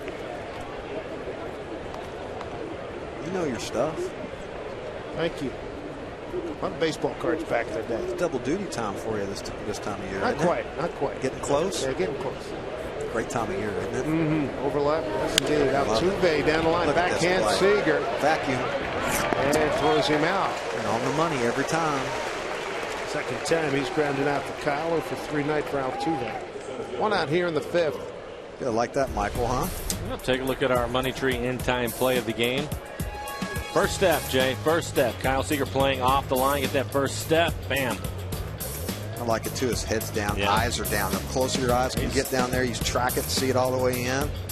He's really, for somebody that basically was a second baseman, to move him across the diamond and watch him at this level and make the plays that he makes on a nightly basis and makes them late in the games. He makes it look easy. I've really been impressed with the way that he's played his defense. And I don't know if he was the first, second, or third choice over there either.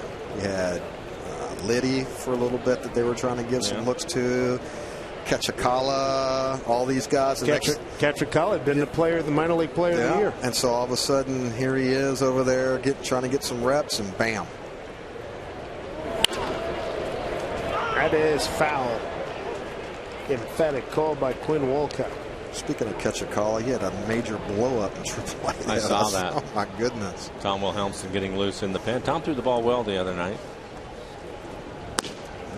It's a good thing he needs to, right? Yeah. If you want to go into spring training and have an idea of what your role is going to be. That's another guy that's got filthy stuff. Nice. How do you go from basically unhittable the first half?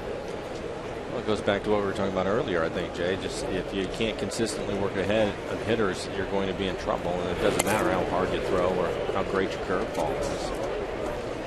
It'll show up and catch up. It's kind of like spring training, isn't it? These guys are filthy, just shoving it to you, Kind and all of, of a sudden the bell rings, and but you're the like, hard part with Tommy, I think, is that he's done it, and he was dominant doing it, and so it's just a matter of whether he can get it back. I was talking to Eric Wedge a few days ago about it, and he still believes that Tom can, and you certainly don't want to give up on any kind of arm like that. You talk about striking lightning in the bottle, too. I mean, he was at home, let's not forget, too. And for him to work his way up the ladder the way he did, as quick as he did. Well, it tells you what kind of stuff he has. Exactly.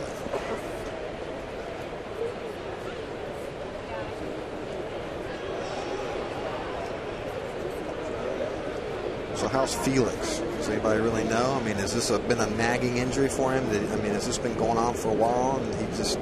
I don't think so. I don't think so either. I think it was that last start. Swing and a miss. And he's not going to make excuses or anything like that. So, but I was just wondering if it was something that had been bugging him a little bit. No, I don't think so, Jay. And I think if right now if it's irritating him at all, you don't take a chance and just. I agree. You know, as much as he wants to pitch, you just can't let him go out there.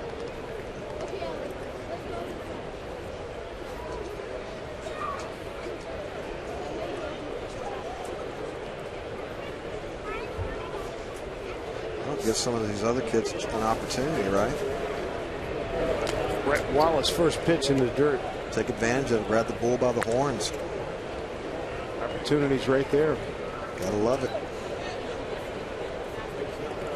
That's what happens with a lot of these teams this time of year. I mean, Houston's kind of in the same boat, obviously. Taking a look at a lot of young guys going into next year, see who's on the radar screen and who isn't. Well, for the guys, we were talking about it earlier, it's an opportunity, and out here play well in September and then go to spring training. At least you're on the radar, and you never know what can happen at that point. Hey, stay on the 40-man, bro. That's it. Because the second you get taken off that 40-man, oops. Yeah. So you're on the 40-man, you got a good chance of getting called up, too. Breaking ball. Hit the right field. Goody's there. And a 1-2-3 inning. So Bobby Lott from Boys, 6 up, 6 down. See if they can get him some runs. 5-1 Houston.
Sports Desk. Wild card contenders New York and Baltimore meeting at Camden Yards. Brendan Ryan making his Yankees debut. Starts the week as a Mariner.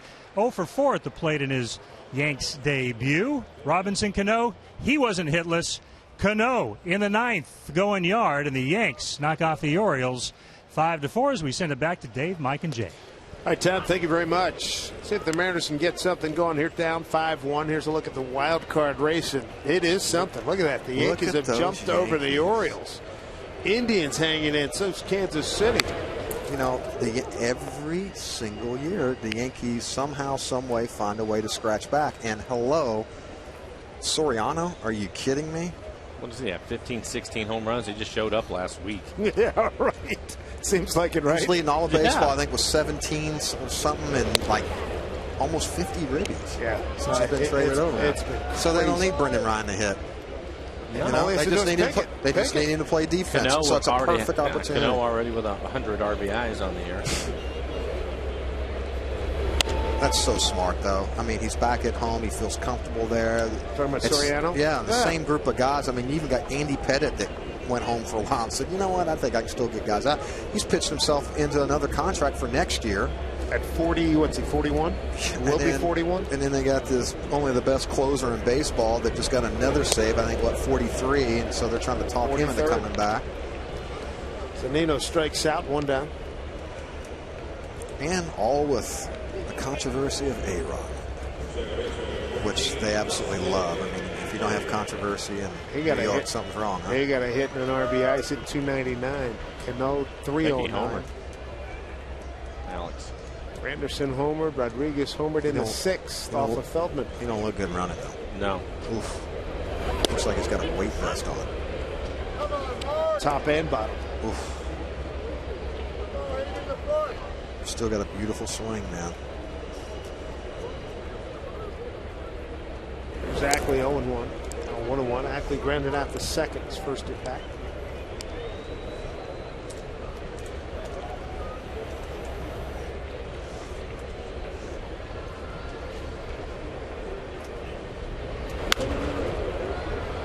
I've been kind of in and out sparingly, and for me to look up there, and there is a number that's jumping out that I'm like going, oh, Very nice.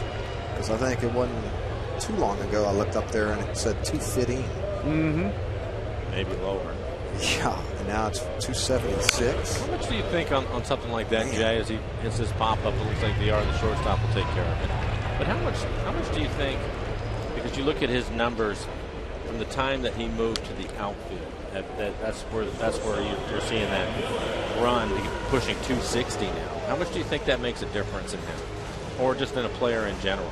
Because we saw the same thing with Alex Gordon in Kansas City. He has a couple of Gold Gloves now in left field, and he started to hit. When at third, he was really scuffling.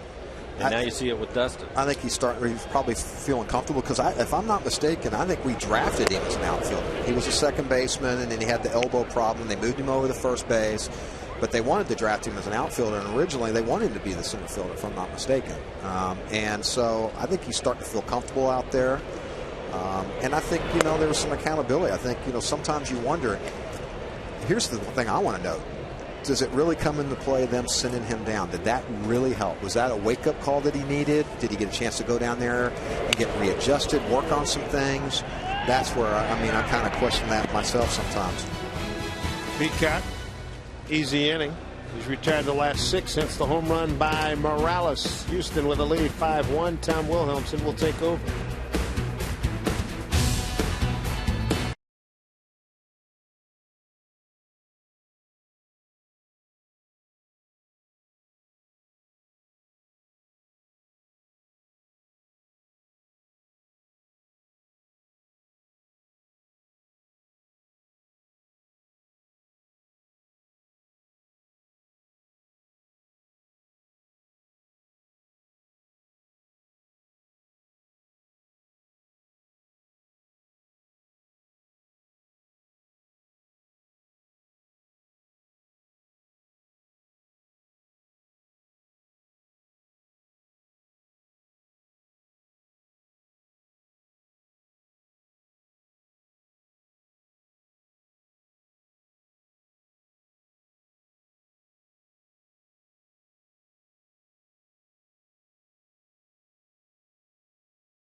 Brought to you by BNSF Railway, the engine that connects us. By Pizza Hut, make it great. And by CenturyLink, your link to what's next. Houston with the lead here at beautiful Safeco Field. Gorgeous, gorgeous weather here in Seattle. 5-1 lead. And the Mariners and EQC say thank you to members of the U.S. military with a great ticket offer. At all Sunday through Thursday home games, men and women of the armed forces receive $5 off select view or $10 off select main level seats. To take advantage of the EQC military special pricing, simply show your military ID at the Safeco Field box office. Tom Wilhelmsen takes over. Threw the ball well the other night. Had a good fastball, right around 97 miles an hour. Hard curveball for Tom. Overall, 51 appearances on the year. ERA just over 4. Opponents hitting just 196 off of Tom.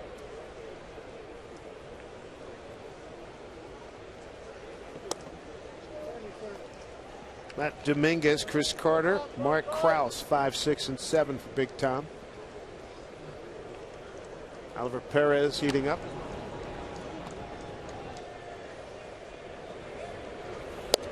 Give a quick shout out to my niece, 13th birthday. Terrible teens, look out, man. Happy birthday. Happy birthday, Carla. There you go. Rock on, man. Good luck, Ted and Christy. you both have been there, right? Oh, yeah. Embrace it. It's lovely. And then next thing you know, you're an empty nester. And it goes quick.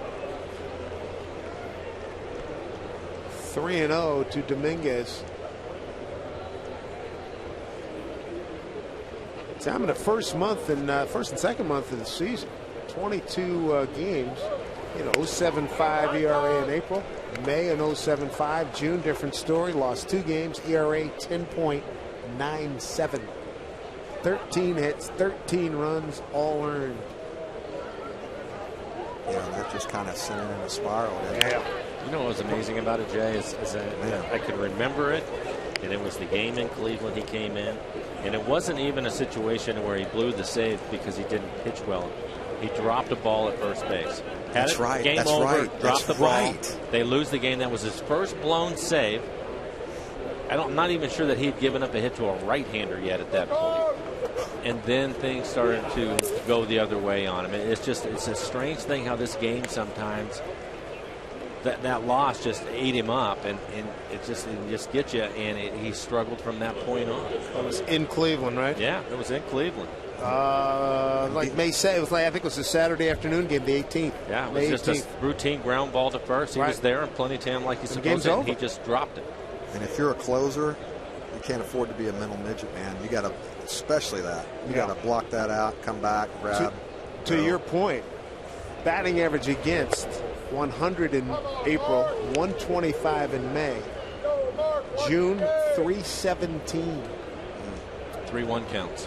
Well, that's what it'll do that. Hitters counts, man. Yeah. Struggling.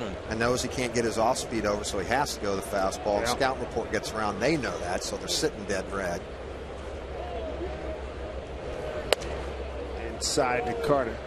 When he was ahead in the count of 3.74 ERA, behind in the count of 4.50. And again, he's coming in tonight, struggling with his release point.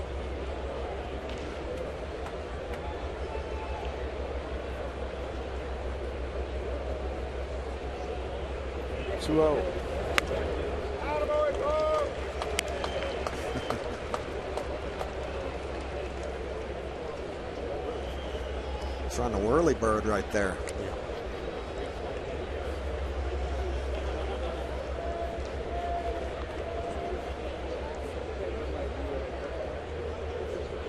2-1 count.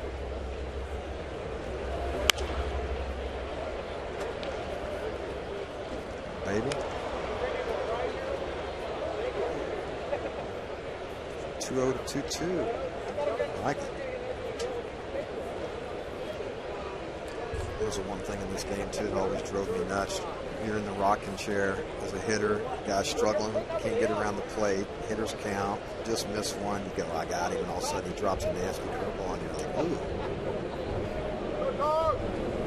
Like that. And then you do that, and you're like, see you later, thanks for coming. I was 2-0, and now I'm walking back with my bat under my arm. Carter's retired, first strikeout for Wilhelmsen, 1 out. But see, that's that 97 right there. He's cheating to catch up to the fastball. But that's one of the other things too with Tom. He went back down, tried to work some things out. Now he's back up here again. But when you have that kind of stuff, you can't give up on a guy like that. You have to give him every opportunity to try to work it out. And that's something that Eric was talking about when he was talking about him just getting it back and the type of stuff that he has. And so you have to give him every chance to do that. And there's a positive right there. Yeah. He went from 2-0 and struck a guy out right there, made him look silly. And he comes back, paints the fastball in the outside corner. So build off that confidence. It's a crazy game. It's a tough game. It's a real hard game. And when things are just a little bit off, and especially at this level, Jay, you're going to get it handed to you. And that's what makes it so difficult. And the other part of it is it's every day, so you really can't go hide anywhere or take a week off to figure it out. So that's what makes it so difficult. The game you're talking about, Mike, I just found it. 10-8 Indians win in 10 innings. That was Monday, May 20. Tom blew that save. And again, it wasn't because of his pitching. Correct. It was just a simple play that they work on all spring training, and I've seen him make it a bunch of times here.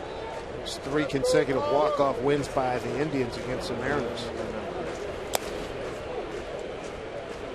And to go back to what you were talking about, Mike, too, I think that's what separates the veteran guys from the young guys trying to earn their way up, earn their stripes, per se, or feel their way through, or get the confidence, or whatever you want to say, is the fact that know, you learn from those deals, and when you make a mistake or you mess up, you're able to spit it, throw it in the trash can when you're playing every day, and come back and you know you got a chance to line it the next day, and you got a chance to redemption. So you look at the positive instead of always looking at the negative. Right. There's a positive reinforcement there, getting Krause on strikes.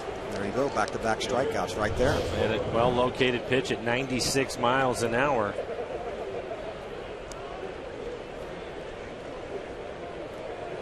Tom's got to love the fact that they're running him back out there, man. Well, and I think the difference, too, when you talk about veterans as opposed to the younger guys, it certainly helps when you know in the back of your mind that you've done it, you've had success, and you know, you look at it more as a little bump in the road that you have to work your way through, as opposed to just not knowing, you know, wondering if you're good enough and if you can actually play here. Carlos Corcoran, the switch hitting catcher, 1 for 2. Astros got 2 runs with 2 outs in the second inning, 3 runs with 2 outs in the third. Mariners run a home run by Morales in the fourth, leading off. Well, I think Tom, not to keep dwelling on Tom, but I think he's learning that the mental part of the game is getting challenged mentally, and he knows going into the off seasons one of the things he can work on is that part right there. Positive reinforcements. There's all sorts of different things you can do. Get yourself stronger mentally. Visualization, breathing, whatever it may be. 2-1. And the biggest thing is I love to do during the off season, I would take what I call dig on myself tape. I'd take it home and play that thing over and over again, at least once a week, just to kind of stay fresh, keep it in my mind, because it's all about a mindset, man. The last thing I try to trick, sometimes you got to trick your mind into believing it. Try to make a mountain out of a molehill sometimes.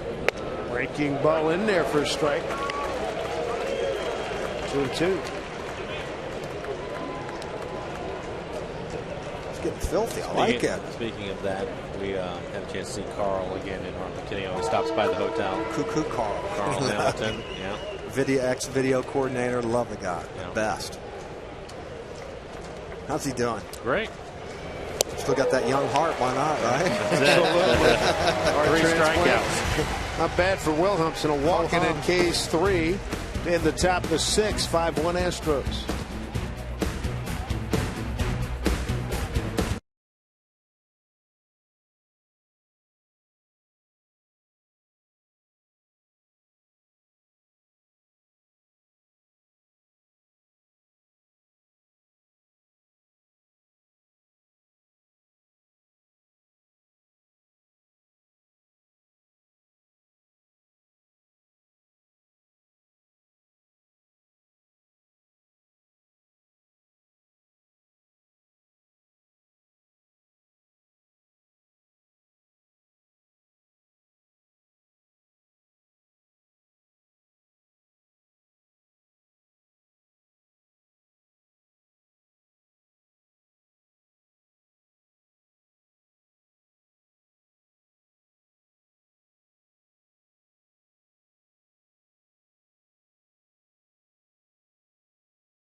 Six coming up right now. Today's Whiff brought to you by Head & Shoulders with a hint of Old Spice.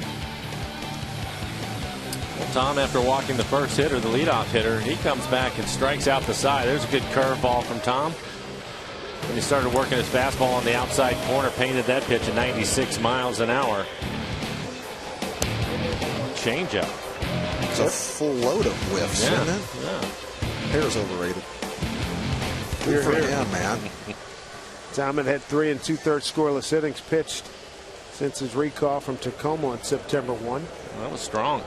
Yes, you have that good of stuff. Yeah. Yes, you're that good. And yes, that is not a fluke. Keep building, baby. 5-1 Astros, 2-3-4 coming up here for the Mariners. Franklin Gutierrez to lead it off against Brad Peacock, followed by Kyle Seager and Kendrys Morales. Get him right, man. Gets this team right. Nothing better than going down to the bullpen and having a slam dunk pretty much 90% of the time.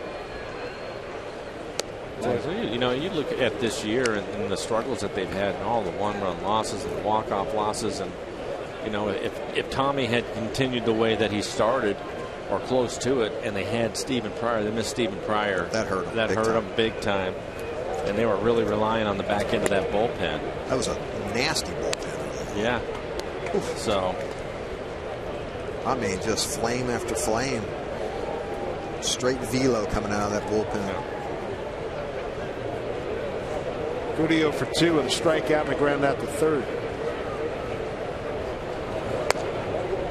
2-2. On that high fastball.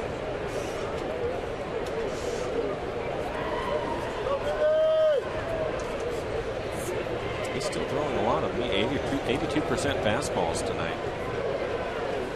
Another one was well located though, just off the outside corner. Thought he'd try to work the ladder on and go up like he was doing the first couple of innings, although it wasn't working for him.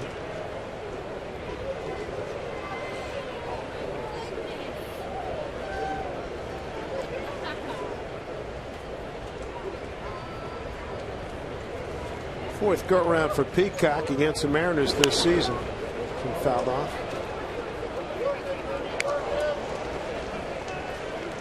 Fourth time seeing a guy in a season. How much of an advance we talking? Well, I think you know his arsenal. That's one thing. And then it's just a matter what it of, looks like. Yeah. You know his arm angle. You know his release point. Start you know to what's, pick up tendencies, especially when he gets in trouble, what he wants to do. where he is on the rubber. What's he like to fall into? Like Mike said, does he fall into a pattern? And then when it is, what's his go-to pitch when he needs to? If he's going like 2-0, if he's going just a little get me over fastball, a little cut fastball, all those things, you got to keep them in the back of the memory bank. I think the advantage goes to the hitter. 2-2. More information that you Took can get. a little off on that one. I see that's just wrong. Right and that's there. one of the few, one or two that he's thrown, and it was a good one. And Goody had no clue that he had that in the back. I didn't know he had that. He just invented it, Jay. Hey, sometimes you take a little bit off. That's that BP fastball. Just take a little off. Although that ain't BP fastball. That's a change up at 80 miles an hour. Fourth strikeout. Yeah, that's when you walk back going, where did that come from? He just busted that out on me. Thanks. Seager 0 for 2 tonight. I like it. Siegs on it. Yeah, he tried to get that high fastball. Absolutely. And you know he's looking for that. That's the one thing I love about him, too. He stands on that top step, cheering his teammates on, but he's also watching the game. Well, we showed him earlier. He was over there having a conversation with Raul. And I'm sure a lot of it was what was happening and whatever it is that they were picking up off the pitcher. Yeah. Hey, you seen anything? Is he tipping his pitches? There's a lot of guys who are really good at that. Alex, speaking to him again, is really good. Sometimes seeing what they're doing in their glove. Might be as simple as wiggling the finger outside the glove. Might be as simple as you see a little bit of the palm hanging down. That's why so many pitchers have the finger covered up now in the glove. They have that little extra compartment on the outside. 1-2.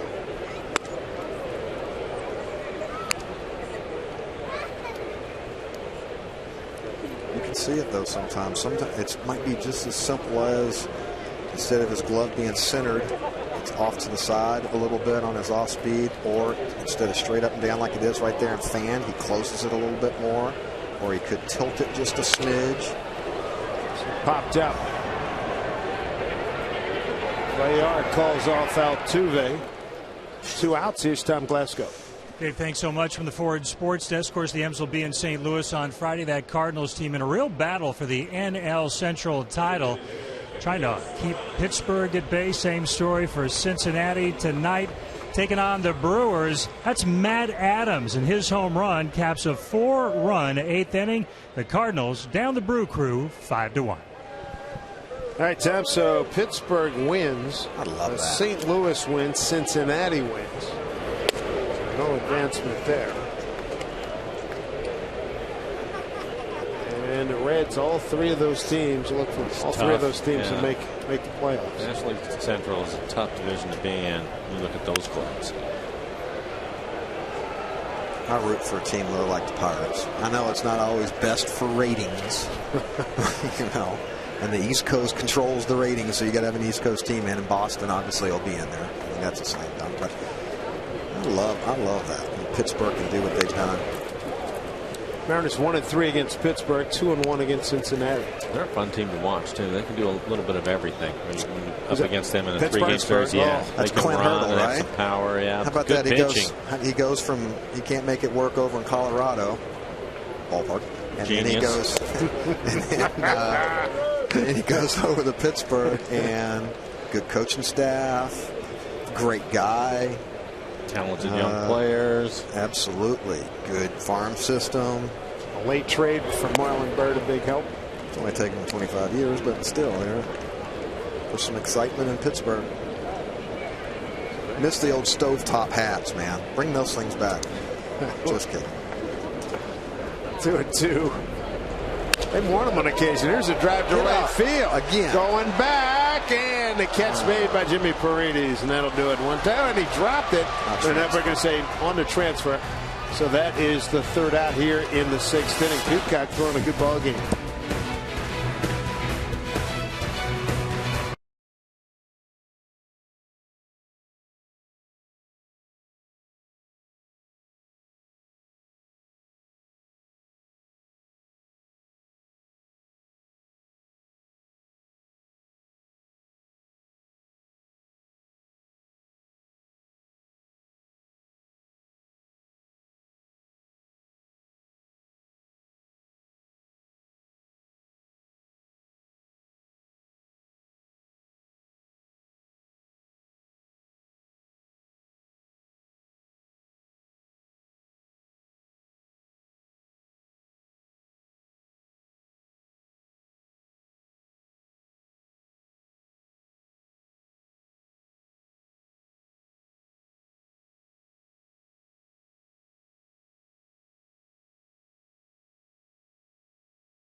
In the 2nd and 3rd inning. Hey, when you join us for any remaining Saturday and Sunday home games this season, your kids are going to eat free. That's right, they're going to eat free. All youngsters 14 and under receive a voucher for a free hot dog and a Pepsi at the gates. It's all part of Fan Appreciation Month here at Safeco Field. For more details, log on to Mariners.com/thanks. 11,656 on hand here tonight at Safeco Field as we check out a Columbia Bank difference of the ball game in the 3rd inning, boys. Boy, it was a big one, wasn't it, with the 2-out hits? A little 2-out lightning. Too many pitches over the middle of the plate. Carter sneaks one through. That drove in 2 runs. Chris Carter, 1 for 3 tonight, picks up RBI 76 and 77, team leader in that category as well as home runs. Oliver Perez takes over, 4th Mariner pitcher tonight. Tom Wilhelmsen, scoreless inning, 3 strikeouts. It was impressive. 54 appearances for Oliver, 3.78 ERA. This is another guy that was just rolling, unhittable, and then all of a sudden he had that. Got a little ugly there for a little bit. Well, but you know, it was interesting because I think it was right when he came back, he decided that he was going to give him some time out. I think he sat him for 5 days, and it was more of his velocity. Remember, he was 95, and now his fastball's 91, 92, and his breaking ball didn't have much bite to it. So, and then when he came back from that, it looked like he was back, but he's been inconsistent on a night-to-night basis where his fastball is. Not his location, but just the velocity of it, because he was overpowering. He was dominant. Oh, it's sick. Yeah. And he came out of nowhere. Nobody even knew it. It was an invite to spring training under the radar, and then all of a sudden... He was in AAA last year. Oh, no.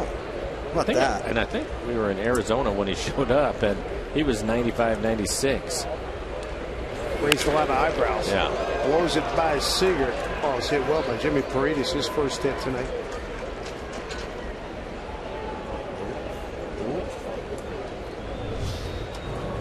And this is on a 92-mile-an-hour fastball. Seems like Kyle's been getting a lot of work tonight down at third. You gotta put the hockey mask on here. They keep showing what they're doing. They're spinning on him.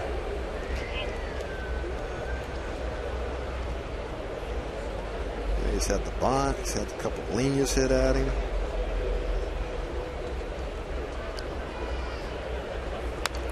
Fouled off. August was a tough month for Perez. 0-1, an ERA of 10.80 in 9 games. Yeah, that's when his velocity was going down, and I was just wondering maybe he was tired at that point. Yeah, he had performed a lot of work. Yeah. He had that one outing where he just got beat up. Yeah, a lot of games. Good point, Mike. 11 games in April, 10 in May, 11 in June, 10 in July, and then 9 in August. Now he was pushing 50 appearances. Yeah, I mean, that's... He's known as usually being a starter, right? When he was with the Mets in Pittsburgh. He was a starter. So, you know, takes a little bit of getting used to catching a second win, even for a veteran guy. And as you talked about earlier, he was on a good roll, so Eric wanted to ride with him. Right.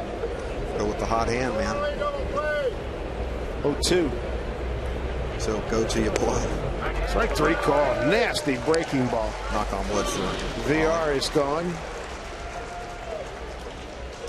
One out here in the 7th. After a couple of fastballs, he comes back with a slider. Throws it right under his hands. Ties him up.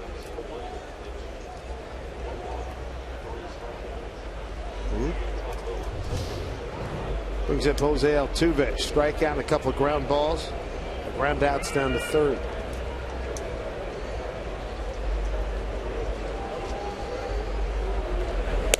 This guy can play a little bit, can he? Yeah.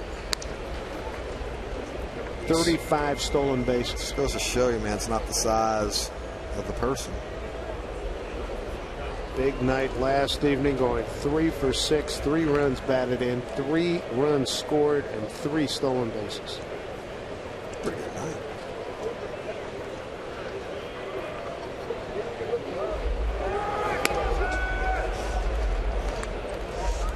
Two to Jose.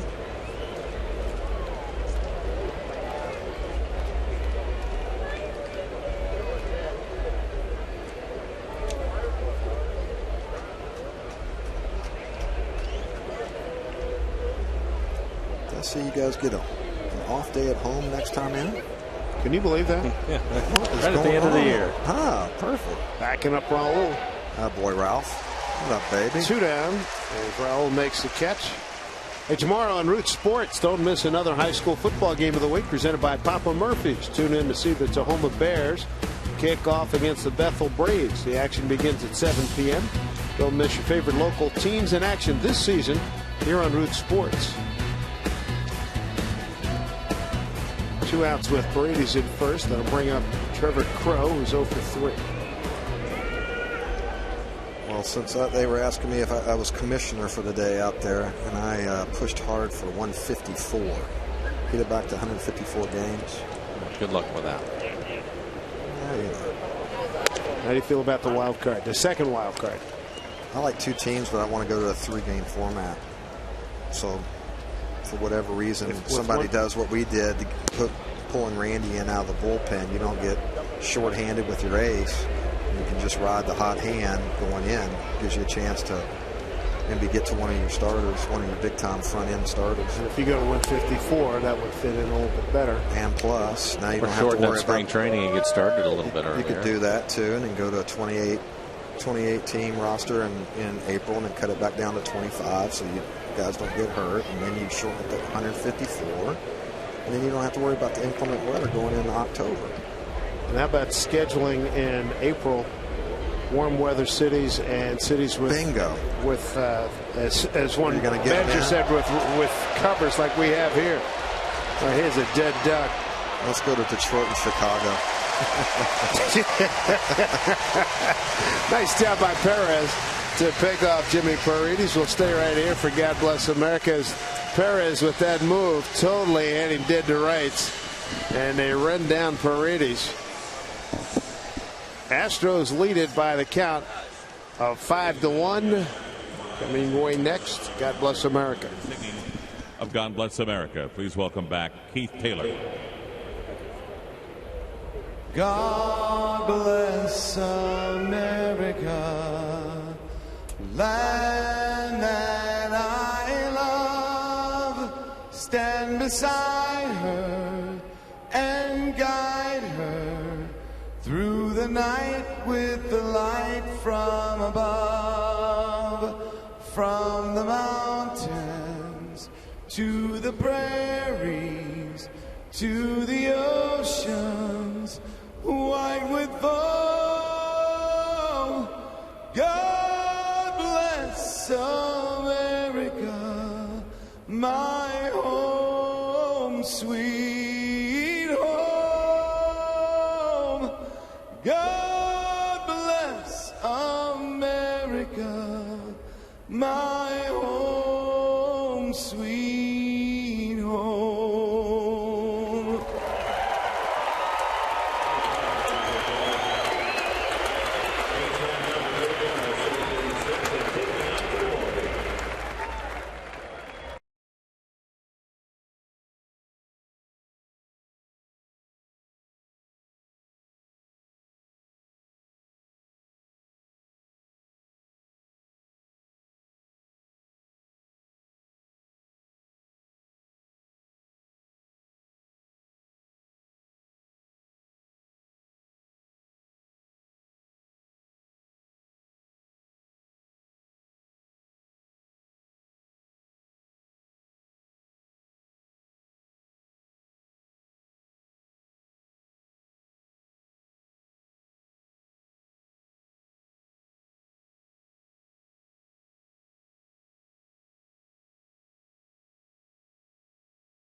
$28.6 million Washingtonians into winning heirs. They can do the same for you thanks to Washington's lottery. Winning heirs are made daily. Gorgeous night here in Seattle. Dave Sims, Mike Flowers, Mariner Hall of Famer Jay Buhner in the booth with us. 5-1 Astros as the Astros in the second and third inning get all their runs with 2 outs. 2 in the second, 3 in the third. Mariners run coming off a leadoff homer in the fourth by Kendrys Morales, his 21st of the season and 100th of his career. Now pitching for the Astros, number 66, Kevin Chesson. Getting off for the Mariners. Crowd has 11,656 here. Final game of this homestand. Mariners go on the road, St. Louis, Detroit, Anaheim, and then come back to Kansas City and Oakland, and the 13th season will be in the books. Kevin Chapman will take over for the Astros. 16 appearances. He's pitched well, 2.19 ERA, only 12 1/3, 9 strikeouts to 7 walks, given up 1 home run this year.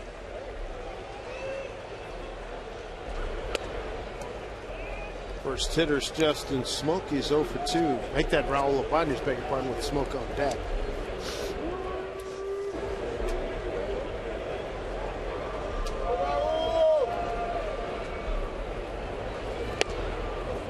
not hold up.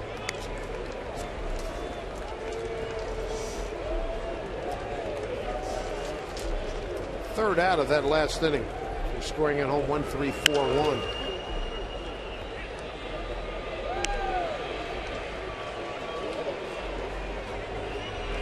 All over 2. Pop up to short, a pop up to second.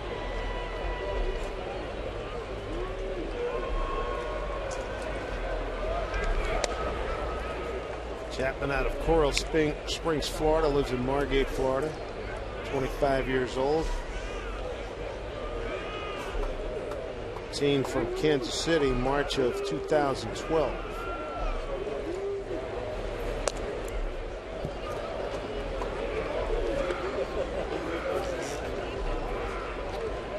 There's Justin Smoke.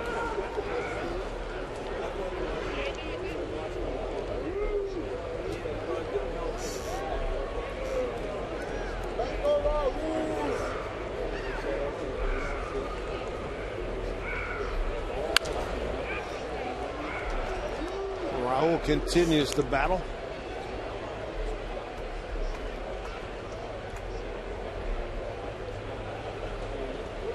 Tough night for the Mariners. A run on just 3 hits. Raul will take the walk.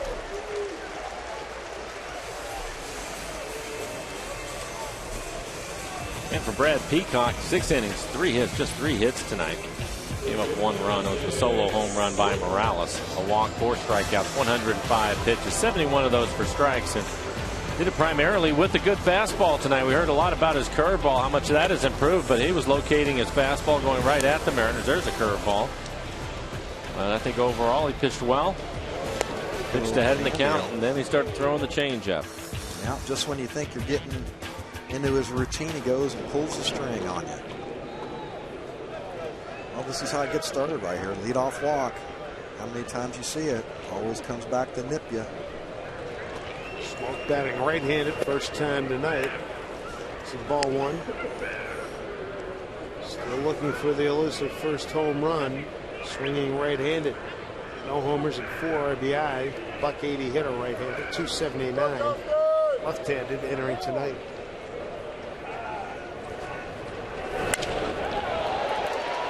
Center fielder Crow into left center field, makes the play.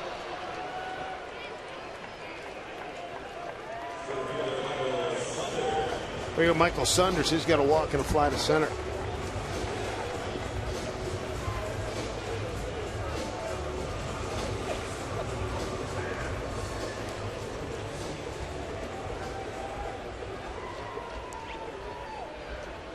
Mariners looking for some kind of offensive spark tonight.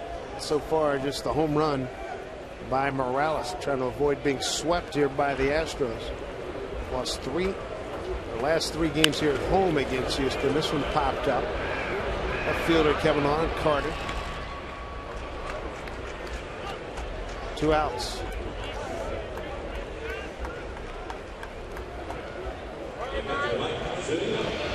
Bring in Mike Zunino. He's popped to short, struck out tonight 0 for 2. I think Michael was looking. I think he's cheating on that dead red right there. First pitch hacking like that, trying to go I think yard. he was, and then he ended up throwing him a hanging breaking ball and wasn't quite ready. A little bit of an in-between on his swing, popping it up. So geared for that fastball that even though he did change it up, that's still a ball you should be handling right there. Hanger. Ball 1 to Zunino.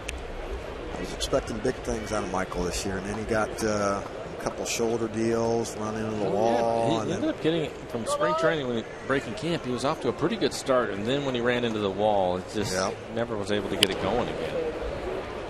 You know, he's one of those guys that you look at, and he's got size, leverage, tools, can do it all. That's why I was hoping he'd be able to pick the click, make things happen. Again, another guy's got to finish strong, I think. Really important for him to finish strong going into spring training.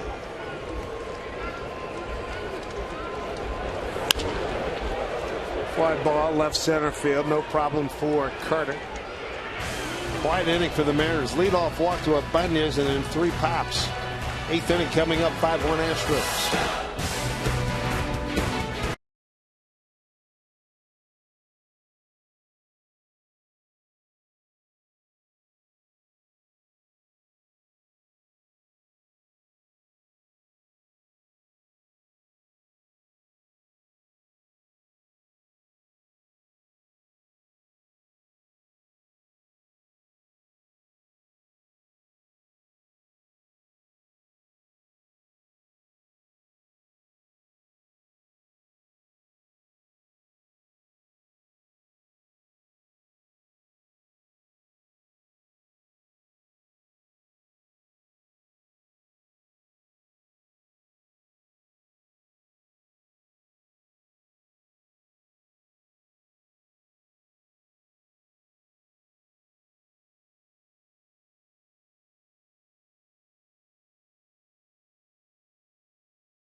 Festive night here at Safeco Field. 5-1 Astros. So we go to the top of the 8th. Dave Sims, Mike Flowers, Mariner Hall of Famer Jay Buhner here. Oliver Perez, his second inning of work. A lot of crispy swings right there. Unfortunately, all by the Astros, except for one. Yeah, Kendry's his 21st home run. Trevor Crowe, Brett Wallace, and Matt Dominguez here in the 8th.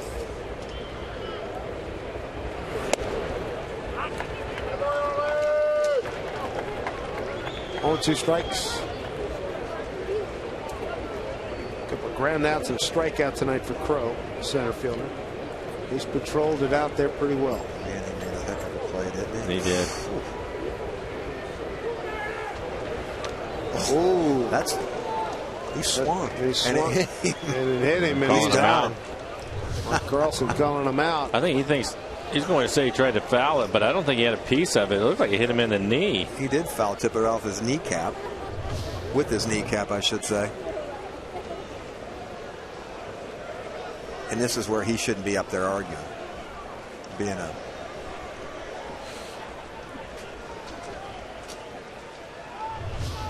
We'll take another look at it. Ooh.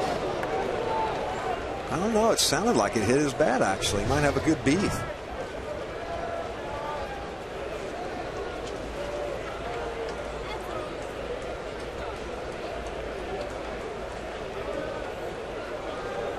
Going to ask for help. Crew Chief Jerry Davis at first.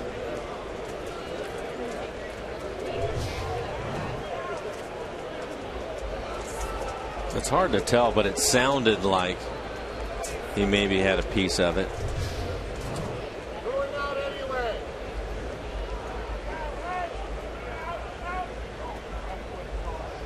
Looks like that'll be a strikeout.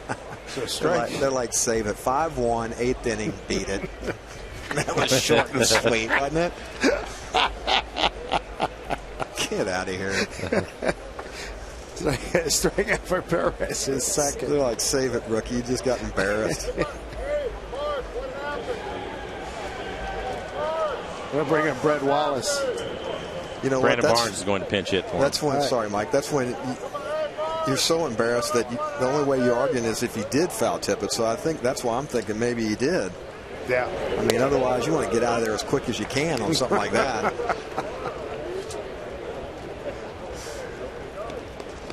Or argue and be so adamant about it that you get the ejection. Oh, man. It's funny. As that phrase goes, can't make it up. Can't make it up.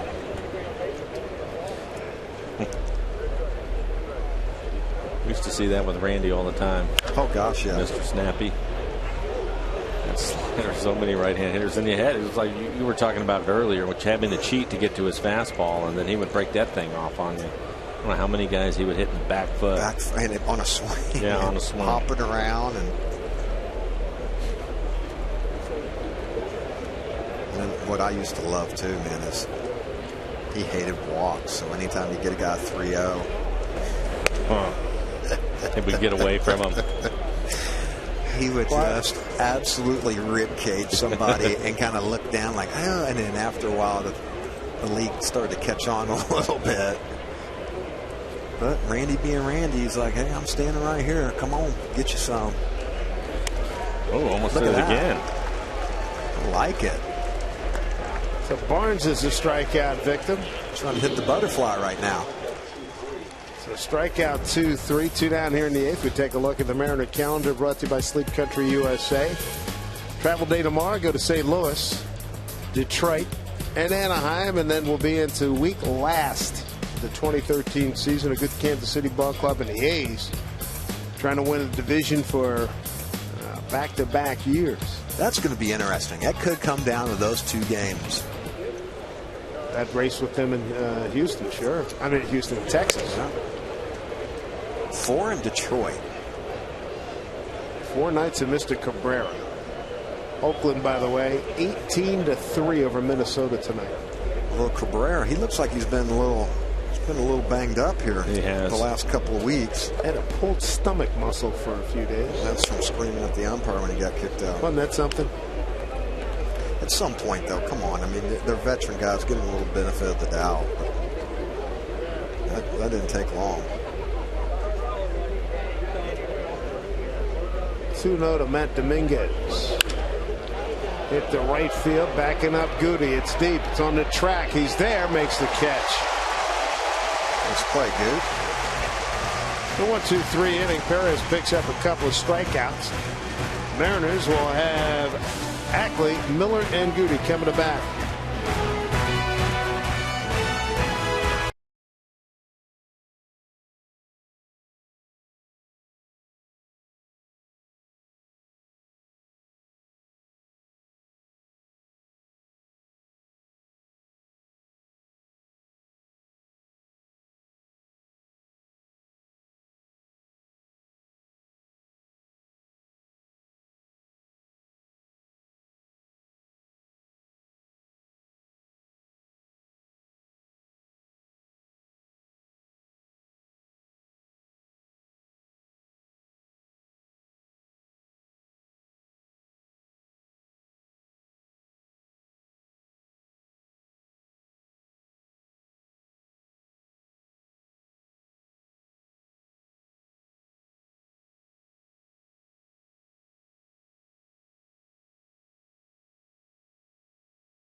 Mazda, we believe if it's not worth driving, it's not worth building.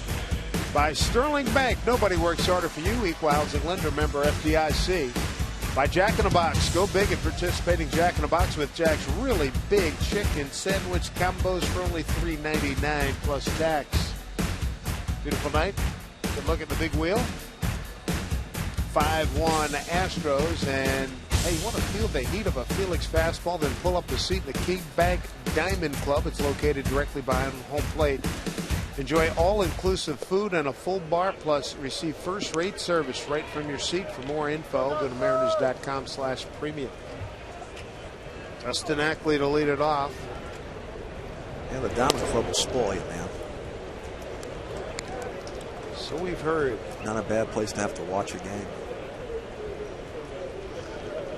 Ackley 0 for 2 tonight. Some defensive changes for the Houston Astros. Chris Carter moves from left field to first base. Trevor Crowe moves from center field to left field, and Brandon Barnes takes over in center field. Line drive, 1 out. I like it, though, trying to shoot that shortstop hole. We were talking about him raising his average and not just going to the outfield, but I think just being more aggressive, and he's done a lot of that, Jay. Hit the ball the other way, back up the middle. Why wouldn't you with that big, huge shift? Take advantage of it. If they're going to give it to you late in the game, get on base and take advantage of that huge hole. I like it. Have an idea up there. And you know what you're going to do when you're on the on-deck circle coming to the plate. It's basically right there, so. I like the fact he stayed inside that ball and tried to shoot it that way. Wear it. Come on.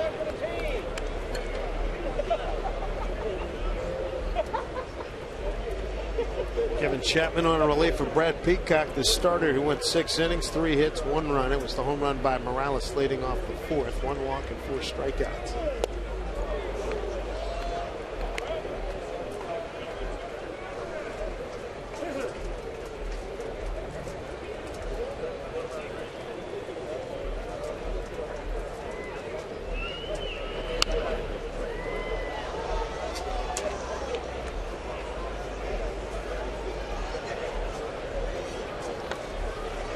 Miller tonight First inning base hit to right field, stole a base.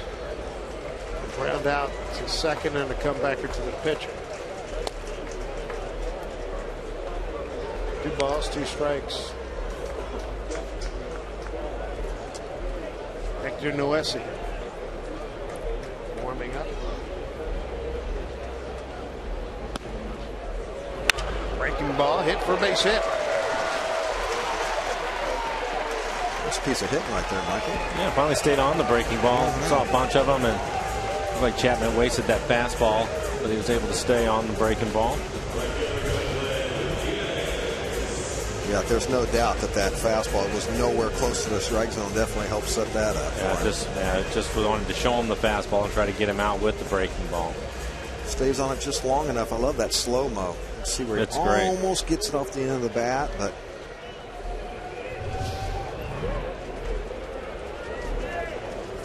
like what you've seen out of Brad, he's done a solid job. I think he has, very much so.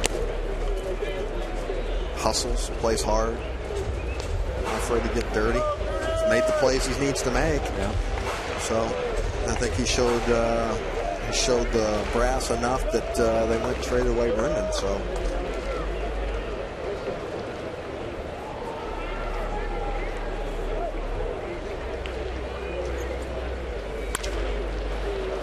Ball to VR. Thank you. Boats it, and the Mariners are alive here. That could have been an inning-ending double play, and he's 6. 10th error for VR. All right, Siegs, right man, right time, right here. A little thunder. Next thing you know, oh, we got us a ball game. And the Astros, young club again, down at the bottom of the league in fielding. Not looking at it in. Yeah, just blanks it. He's already starting to look about the feet at Saguna Basse, second base. Trying to get a little too cute, Michael, a little too quick, trying to get that little off the last 2-finger deflection to get a quick turnover to second. And an error last night. Lifted his skirt a little too soon, huh? Yeah, a couple of things, and that's what you see from young players. Probably not going to turn 2 on that ball. Yeah, no, you're and right. And you have a bigger lead. You have to make sure you get at least 1 out. That's just a young mistake. Absolutely. Well, as long as you're not a repeat offender, you learn from it. Seager 0 for 3 tonight.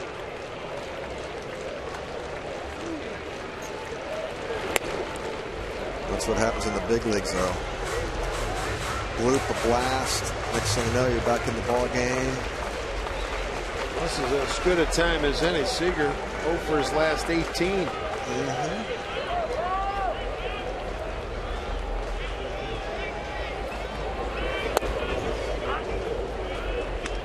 Thought he'd be looking for that. 1-1. Pretty good spot on the outside corner. Absolutely. Tip your hat. Yeah.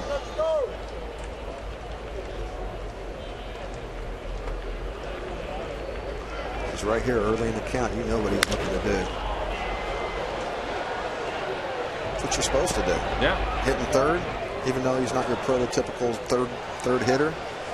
Right there, one pitch you're looking to spin. Whirly Bird wanted to get you back in the ball game real quick. He's second on your team in home runs. He led your club in home runs last year. Very consistent, isn't he? 78th game, batting third for Seager.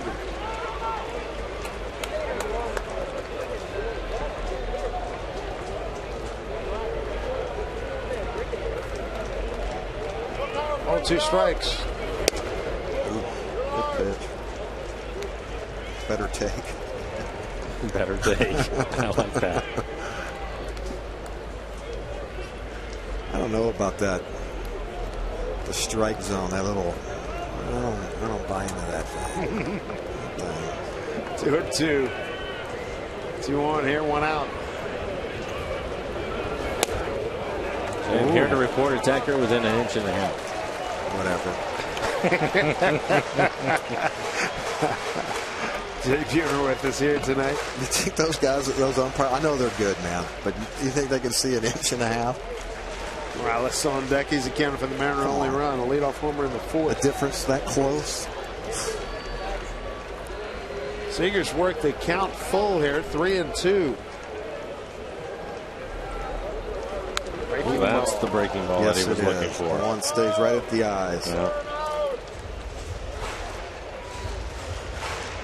I like the look you gave me just a second ago. Where are you going with this, Bone? I think a few people at home will probably think it as well. I'm not going there. 3-2.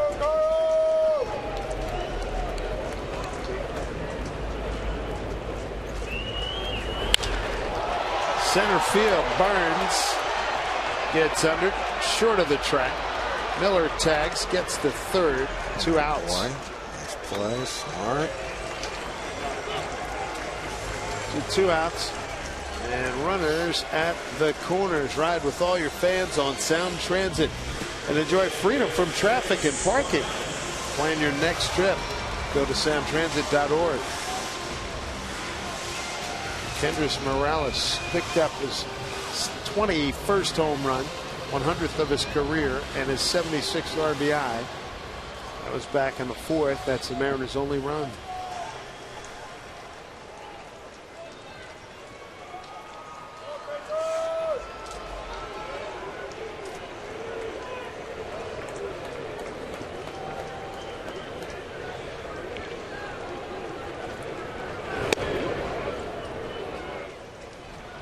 Two pitch leading off the 4th. Hanging breaking ball, left it up above the belt. It's at 412 feet. Now big part. That's 21st home run of the year. Breaking for second and getting there is Gutierrez.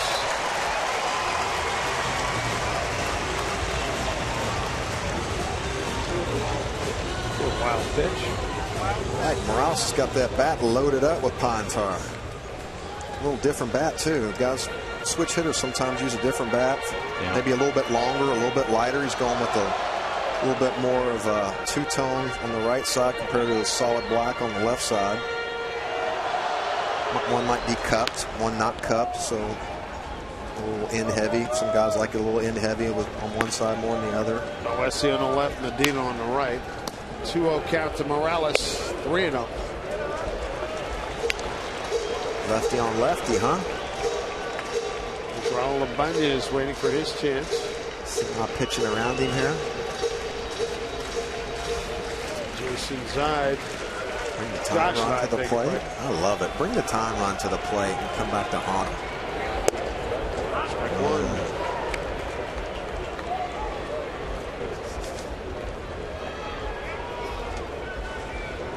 Pitch right there. Betty's hot green lighting it right there. Good pitcher's pitch. 3-1 to Morales. No. And he walked him. Come on, Ralph. Make him pay, baby. With Chapman with his second walk. Going to bring the skipper out, Bo Porter. Mariners have him loaded up. Ibanez representing the tying run. And there will be a pitching change. A right-hander. So take it.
up your Mariner tickets and gear in one-stop shopping. Single-game tickets available at all Mariner team stores with no service charge. Plus, score 10% off merchandise the day you purchase them. Visit one of the 5 convenient team store locations right now to get your tickets. So Raul Abanya is going to swing the bat, 2 outs, bases loaded against Josh Zide. Raul 1 for 5, bases loaded this season with a home run. Like a little Black Sabbath, get you fired up walking up. For Zide, 17 appearances, 5.5 ERA, 12 strikeouts over 18 innings. He's walked 9 batters. I like that opponent average too, Mike. We'll get it up to 290. Right man then. Perfect. Bring him in. Nick Franklin pinch running from Morales at first.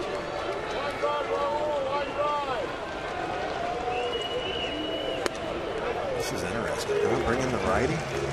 Huh. 11 grand slams in his career. That's pretty good. One this season.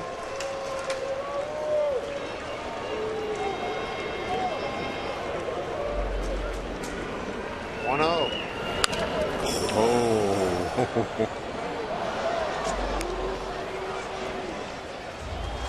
They had a good pass at that one, Jay. 96 miles an hour down the middle. Look at his eyes. He sees it right out of his hand. Yep.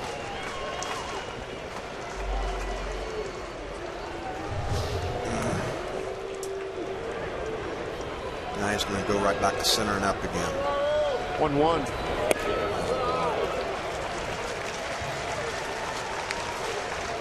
I like it. I always like to watch hitters, man, that see how soft they are on their takes too. Gives you an idea of how they're seeing it good. Instead of jumping. Nice soft take. Especially after his first swing.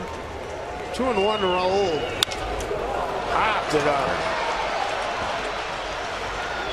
Dominguez, the third baseman's there. Mariners strand 3. We go to the 9th. 5-1 Houston.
Copyrighted telecast is presented by authority of the Seattle Mariners and may not be reproduced or retransmitted in any form, and the accounts and descriptions of this game may not be disseminated without the express written consent of the Seattle Mariners.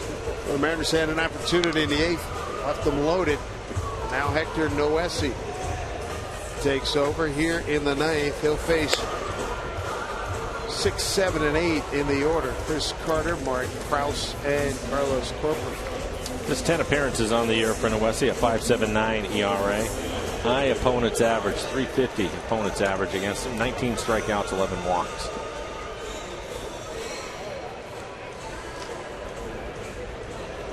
Chris Carter, 1 for 3, got a 2-run single in the third. That came with 2 outs. Strike 1 from Hector. Houston scoring twice in the second inning. 2-out RBIs by Krause and Corcoran. 3 times in the third. 2-out RBIs by Wallace and 2 from Carter on the second. Chris Carter's got some Rob Deere type numbers, doesn't he? Low average, or Adam Dunn. Big fly with some ribbons. Oh, broke his bat. Seager takes it. Nice play. 1 out.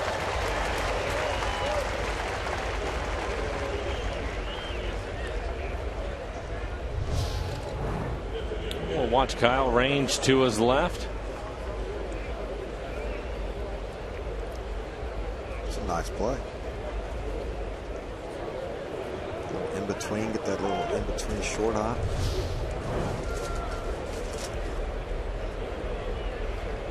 We're at third. That first step makes all the difference. And one of the things Dave and I have seen with Kyle this year is you see him out early working on it. Comes out early, gets out there with Clippy, and they work on things to just get that first step moving in the right direction quickly. And that's the reason why he has such good range at third. So he's out doing agility drills, and then taking ground balls and doing resistant drills to. Think about that. He's working on that stuff. It's 2 o'clock in the afternoon in Kansas City in September, and he's out there doing that kind of stuff, just trying to get better. 2-0. The good thing about that is you don't have to worry about getting loose. No. It'd take about a minute. You're already breaking the lather.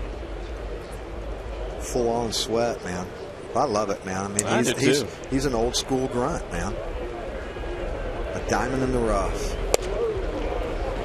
I asked him, it was after the game, and I asked him, I said, what are you trying to do? You want to steal 50 bases or something? He said, no, I'm just getting better. And that's him too. It's just short and sweet, right to the point.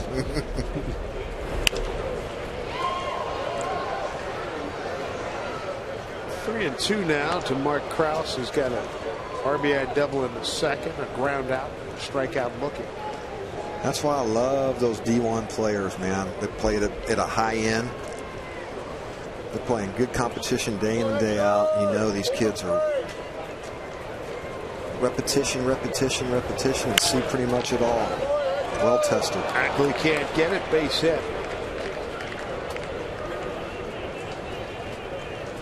Second hit tonight for Krause, 2 for 4. Bring up the catcher, Carlos Corcoran. 1 for 3 with an RBI.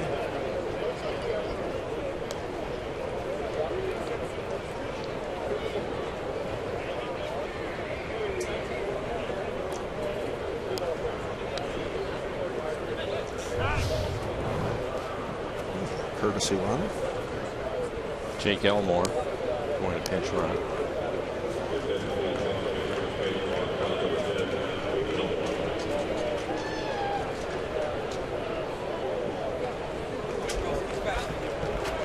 Two-hit night for Krause.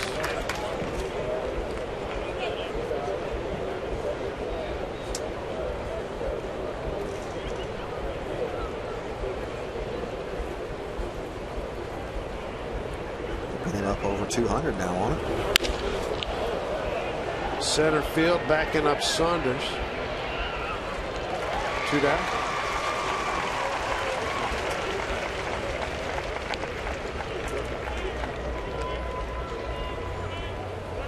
Mariner relief pitching tonight. Lafram Boyce goes 2 innings. Wilhelmsen an inning. Perez 2 innings, and Noesi 2/3 of an inning, not giving up a run.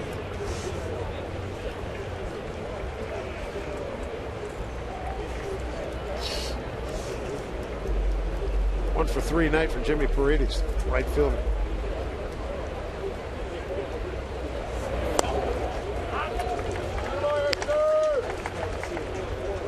Mariners in the bottom of the 9th will have 6, 7, and 8. Smoke, Saunders, and Zunino.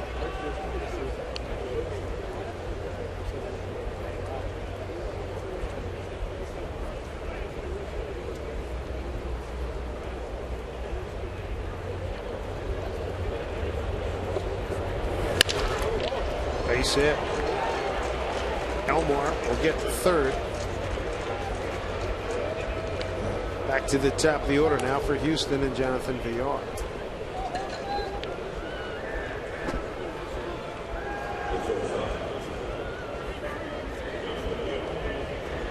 10 hits now for the Astros.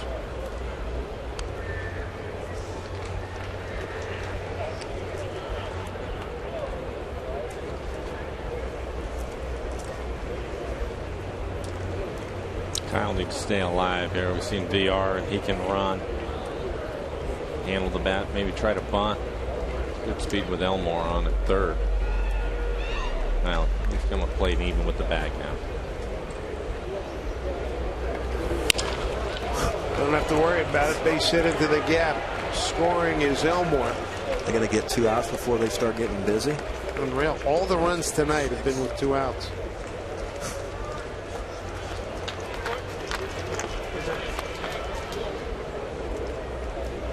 RBI for Villar. That'll give him 8 on the season. Now this base hit makes them 5 for 8 with runners in scoring position tonight. And all with 2 outs. All with 2 outs. Yep. That is bringing the 2-out lightning. Impressive.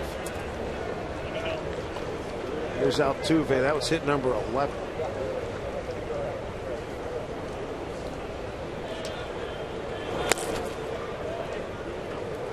Altuve 0 for 4 tonight.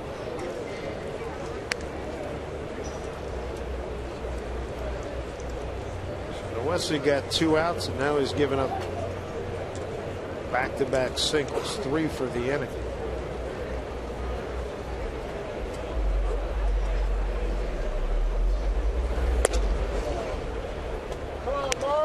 Exactly the reason why he was taken out of the rotation, Dave, remember? Yes, sir.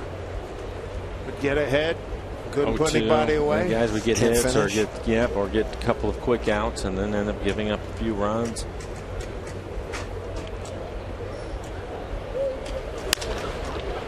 Altuve pops one to right. Goody will put it in his glove. Got away with one there too. Sure did. But the Astros strike again with 2 outs. They get a run on 1, 2, 3 hits. Leave a couple. 6-1 Houston.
Mariners.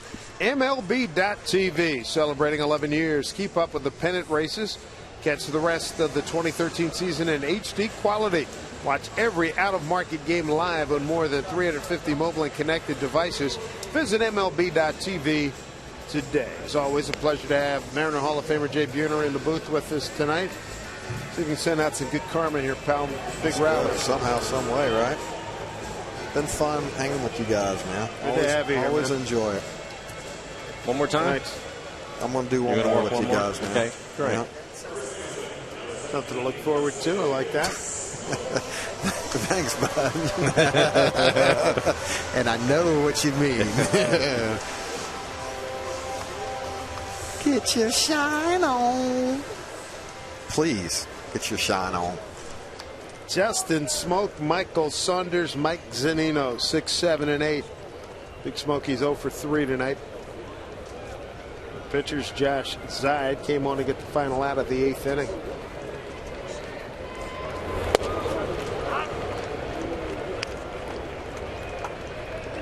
I'm sorry. Are you taking that one 6-1? I know. If the manager tells me to, I am. I know, but you know what I mean. Technically, I mean that's like.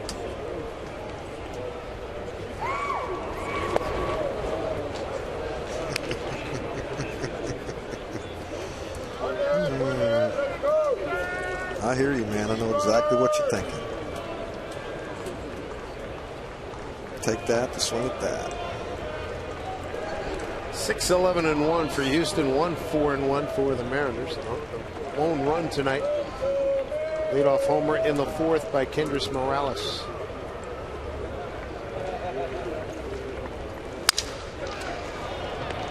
Carter will take this one.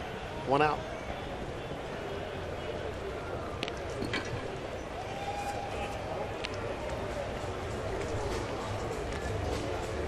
Big boy here, huh? Here's Michael Saunders.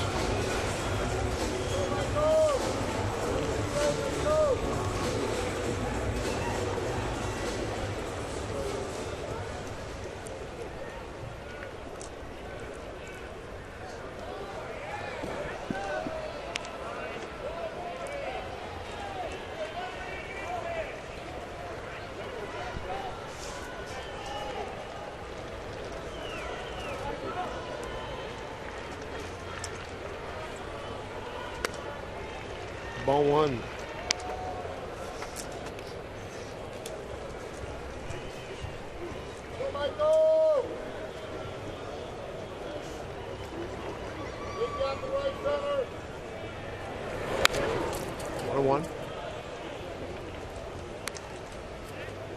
Zed, one of the rare pitchers with a Z in his last name, huh?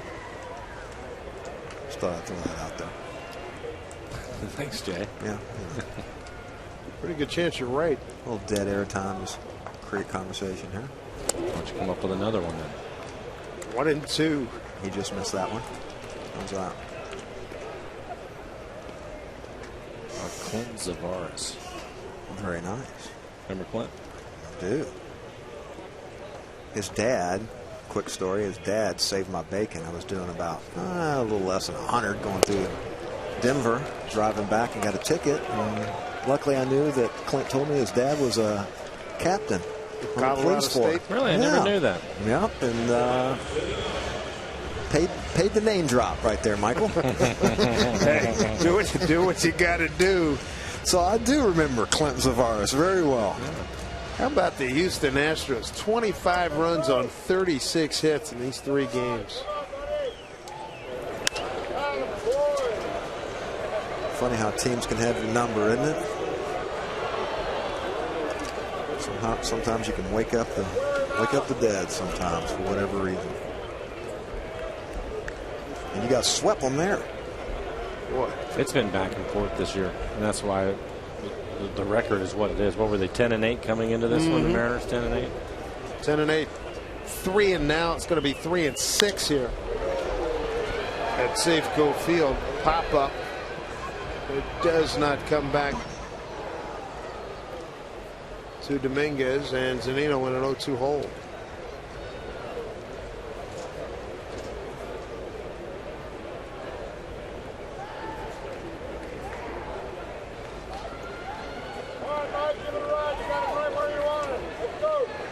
Wonder if they'll get Danny out and have him working with this kid a little bit in spring training. Perfect guy to do it. Nobody better at it than Dan the Man Wilson. Here's Zides 0-2 to Zunino. You don't get 2 Z's pitching to each other, facing off too often. Zide and Zunino. Are you going to go down, work with the kids again this year? I love spring to. Training? Yeah. I love to. Makes a difference. I think so. I enjoy doing it too. I like just to go down and see, the diamonds in the rough. The next kids are going to come up and help this organization get better. Will get in the right field for a base hit. For Mike Zunino, ending an 0 for 9 for him. Duck snort in the right field. Take it. Ooh, got on top a little wood chopper, huh? And that'll bring up Dustin Ackley.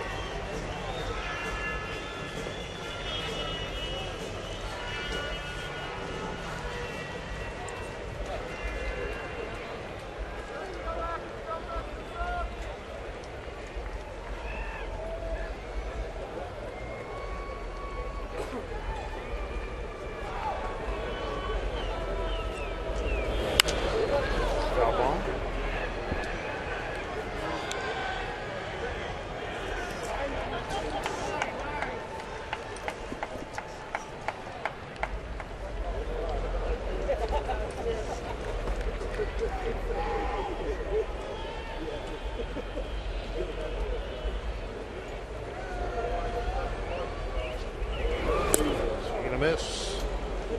0-2. Split. Yeah. Pretty filthy right there. See how at the bottom it looked like a fastball, and then just tumbled right at the end. That's why that thing ought to be illegal. He threw a couple to Justin, a couple of good ones. That was filthy right there.